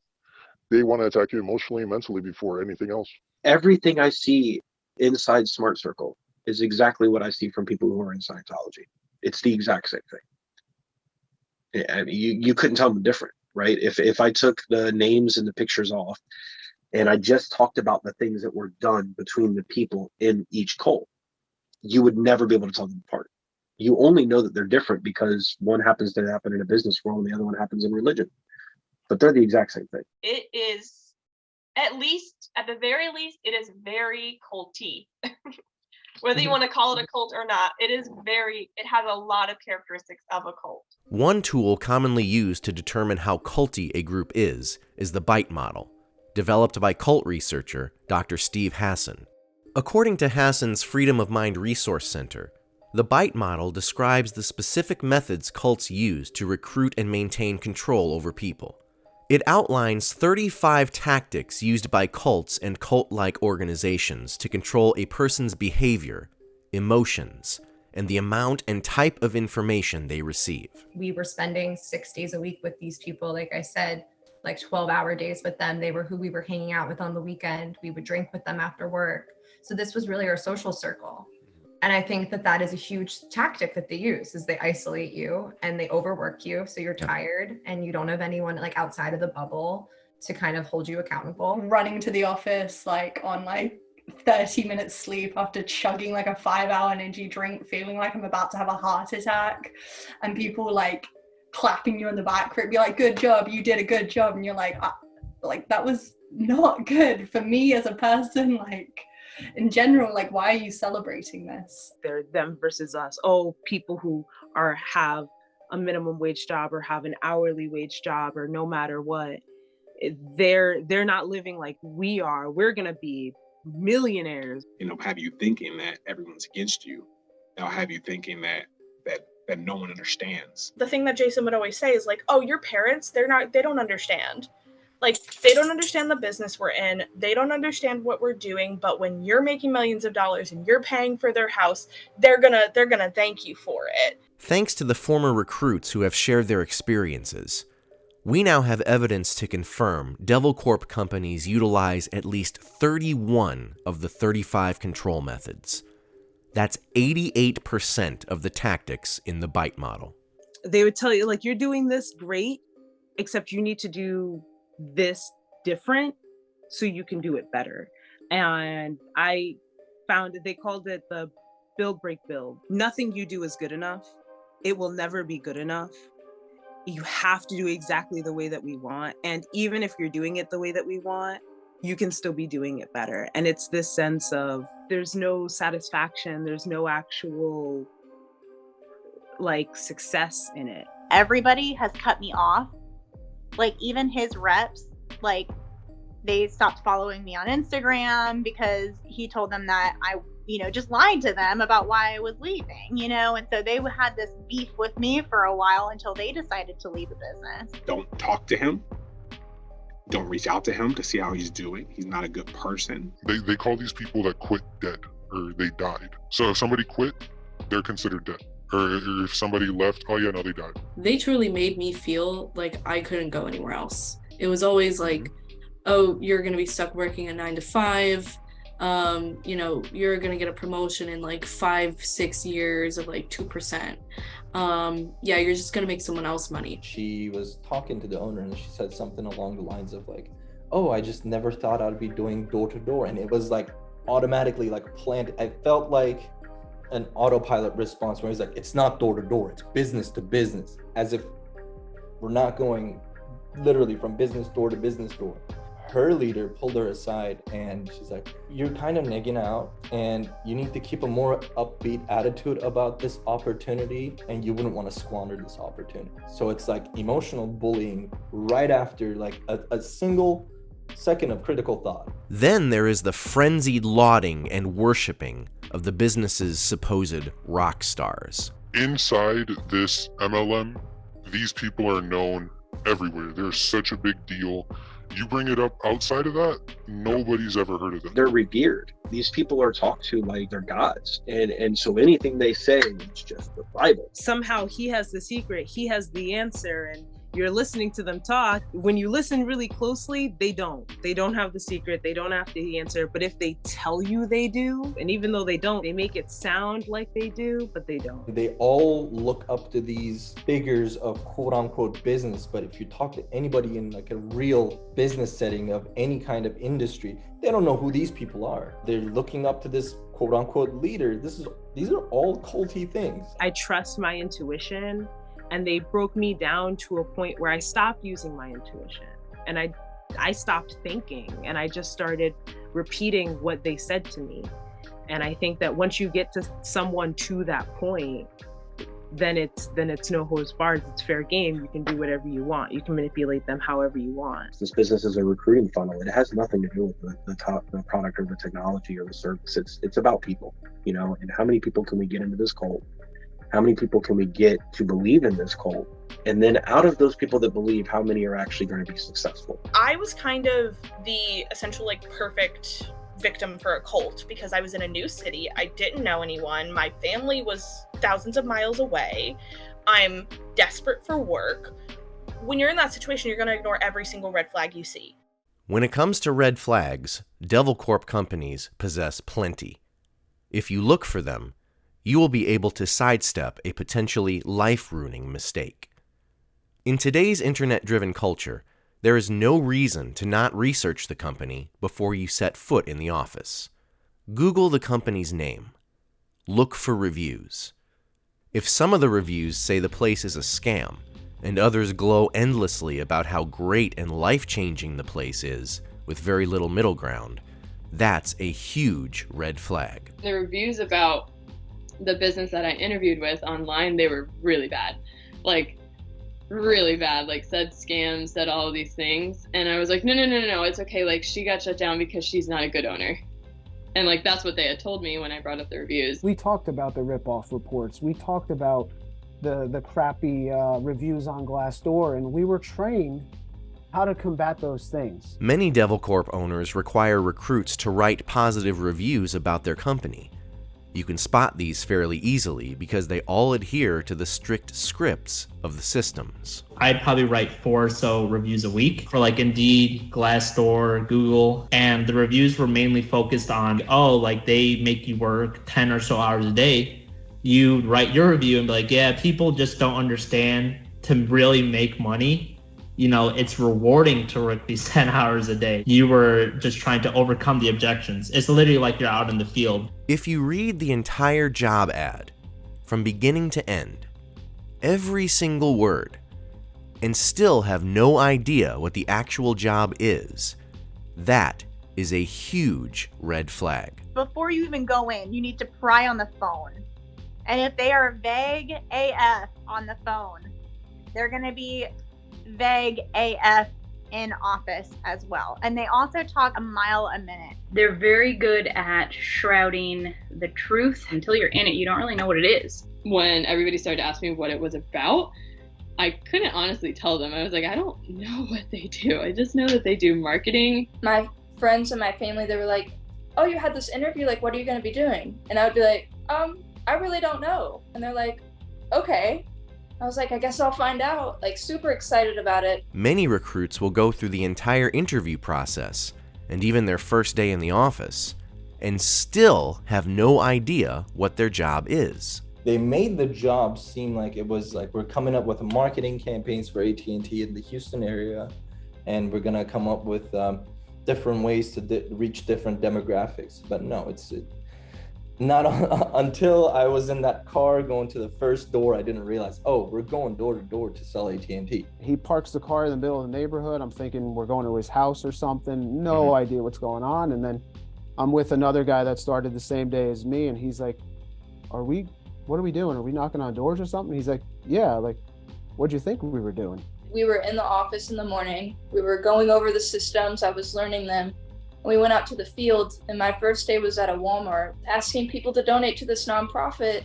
And I was like, so we do this every day? And my leader, Bailey, at the time was like, yeah, we do this every day. And I was like, okay.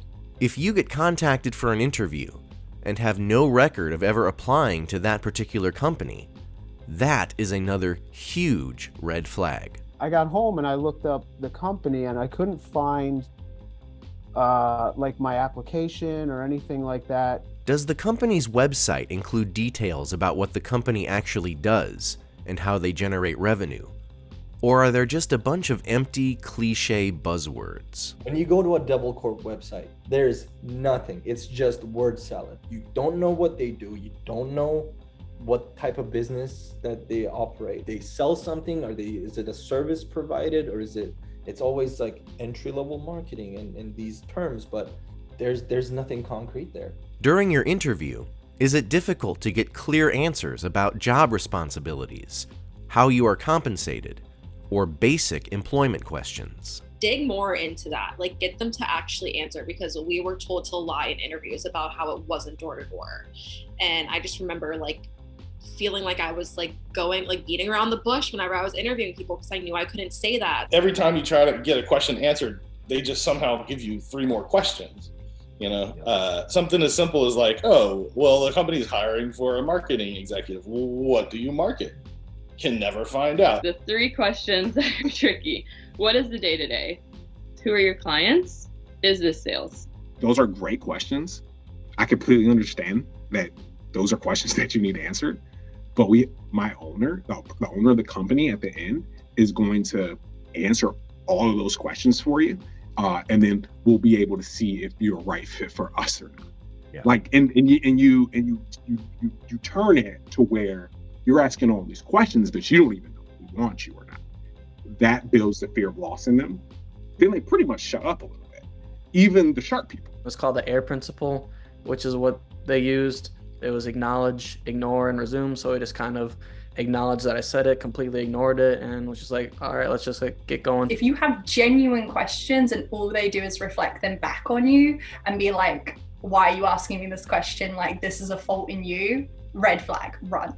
Continue to ask questions. And when you come away from those conversations, ask yourself, were my questions really answered? Does the company's social media show photos of people in suits standing around a room surrounded by whiteboards? Recruits celebrating promotions and holding awards? Happy team members at bowling alleys or driving ranges? Living it up at the yearly R&R retreat? Or networking at leadership conferences and the quarterly Dallas conferences? Alongside an overload of motivational quotes and memes. You see a bunch of young people in business suits, because that's what they prey on, right? A bunch of young people in dressy clothes, and they're all smiling and asking your name. And not saying that people can't be nice, but there's a general energy that you feel when you walk into one of these places that is alarming. Average skill, phenomenal will. Average skill, phenomenal will. When I say hi, you say roll. Hi, roll. Hi, roll. When I say let's get, you say rich.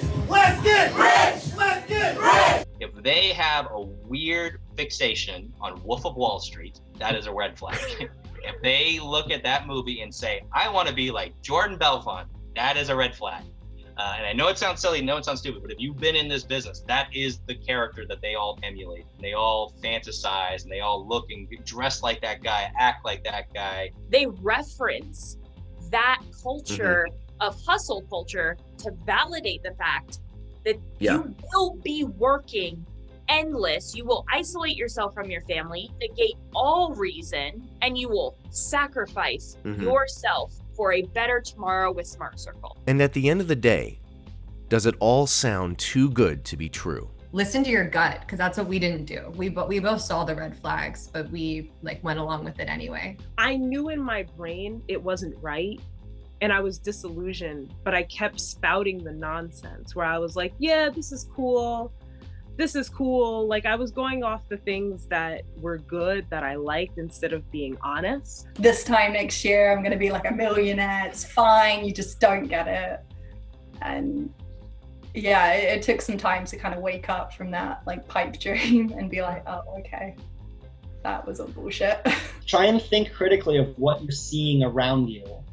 Because when you really start to question it, the whole thing starts to fall apart. You have to start like thinking more about the red flags of like, okay, this doesn't seem right. And wait, why doesn't it seem right? Don't just like put it over your head. The business just tries to convince you, and it does convince you. It convinced me for a very long time that that's all I was worth, and that was, my end all be all, that was going to be my, I'm going to retire at 35 or whatever it is. And it's just, you have to take a minute and sit down and genuinely think, is this really what I'm telling myself it is? Is this really what everyone's telling me that it is? Because more than likely it's not. There are also things anyone can do to avoid being taken advantage of by Devilcorp.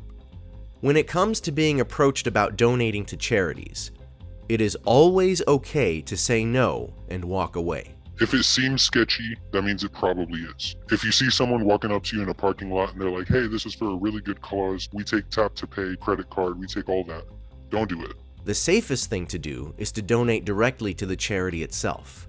You may also want to research if that charity has ties to Devilcorp, and think twice about giving to charities that waste your donation. You shouldn't be training people on how to manipulate people for donations, which at the end of the day, we don't really know how much of that is actually going to the charity. Get a local law pass where if you're collecting for a third-party group on behalf of a charity, you have to identify yourself as the third-party group and not the charity. And a big reason they can get money out of people is because they don't identify themselves as, I'm with Millennial Solutions Incorporated. They say, I'm with the Humane Society, which isn't technically true. And then the information that they give you is really misleading. So that's a thing that any community can do to protect itself. And then once they know that they're not allowed to run that scam in that town, they can't road trip people in, they can't open offices. They're not going to do that. When dealing with solicitors, it can be very tempting to curse them out or slam the door in their face. Since they've been trained to expect this, it will only further entrench them into Devilcorp. Instead, try reframing their way of thinking. What office are you guys from? Do you know why he would hook up with Universal Events? Do you know how much money Universal Events keeps from the donations? Unfortunately, a lot of these people are super bought in, and they just don't really see any other way out until it starts affecting them. The best defense against getting scammed by Devilcorp is to be aware that these scams are out there. They are everywhere. They do not care about the effects they have on anyone. They view people as just numbers, and they view recruits as just human capital. I was a top owner, and I still didn't make it. And it's because it's just not a business built to make it. It's a business built to wring you out like a rag and get every bit of, sweat, blood, and tears they can out of you. And then when that rag is dry, it's going to get discarded. That's just the way that business is. The people who make it know they're ruining people's lives, know that they're getting people who make six figures to leave their job to come and work here. They know that they're getting single mothers to come in here, pay for babysitting, do all this stuff to come out here and knock door to door and not be good at sales and not have a training. You have a training process, but you don't have a sales training process. You have an impulse training process. There's got to be a certain level that you get to where you have to make a choice. You either have to commit to this business and say, you know what, no matter what, I'm going to do this. And that means lying, manipulating, telling people what they want to hear, or you quit, which is why you see so many owners quit, right? Is because they get to that point and they go, you know what, I can't do this. It's not worth what I'm getting out of it. And that's why you see so many owners quit. Think about why someone making six figures, running their own business, would quit. Another good defense is a strong offense. And there are plenty of resources available to even the casual searcher to help protect you from becoming a victim of Devilcorp. The original Devilcorp WordPress site is an invaluable resource for anyone who wants to learn how this industry operates. It has helped countless people learn the truth about this business. The Devilcorp subreddit is where former recruits can share their personal accounts of Devilcorp experiences. The subreddit contains posts with constantly updated lists of Devilcorp office names. Many posters are actively helping current recruits get out of the business, helping job searchers avoid being victimized, and helping recent escapees deal with their trauma. It's also a great resource for anyone who has their suspicions that they might be getting recruited by Devilcorp. If you go to your town's subreddit and just say, here's an explanation of the spam job ads posted by these companies, and list the companies in your city that post them, one, it's Googleable. When someone Googles the name of that business in your city, in that city, they're going to find it. But two, there will be so many replies from other people in your community. They're like, oh, fuck, I worked for this thing, or I went in, this is a scam. And it'll totally legitimize what you posted. So it doesn't seem like a crazy conspiracy theory, because suddenly 50 other people in your city are like, I knew exactly. And they'll be like, oh, I fell for this 5 years ago. I fell for this 10 years ago. So I really think that's a really great way, and they can't take it down. From the outside, it's easy to laugh at the absurdity of the business. And the memes of the Juicy Rhino Instagram page shine a light on just how ridiculously absurd it actually is. Rip-off reports go into great detail about specific recruits' experiences. It was like the worst thing when you were like on the phone with your marketing person and they'd be like, oh, rip-off report was done, so we're gonna have to post a lot of blogs and a lot of things to like get that down to the second page, but it's so hard to get rip-off report to go to the second page, so like you're pretty much just screwed. And that's why a lot of Smart Circle companies change their name. People are taking to TikTok and YouTube to post about their experiences in Devilcorp. Podcasts are finding Devilcorp to be an interesting topic of conversation.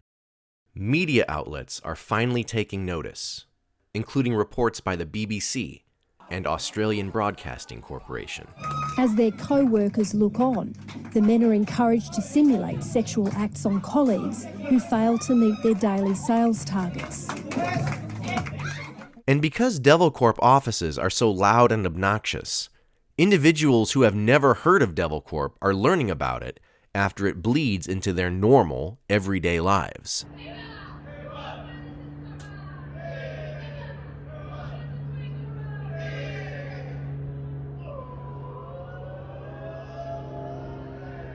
And the truth is starting to have an impact on how these companies operate. You know, like these videos are starting to come out about the business, and we just want to let you know, but you know, just don't watch them because we don't want them to get that many hits on YouTube. When we were in Ken's office down in South Jersey, they put an end to all the chants, all the culty stuff that was in atmosphere. Because to be honest, like who the hell wants to get in a big circle at the end of the day, clapping and having people ring a bell? Like that's culty.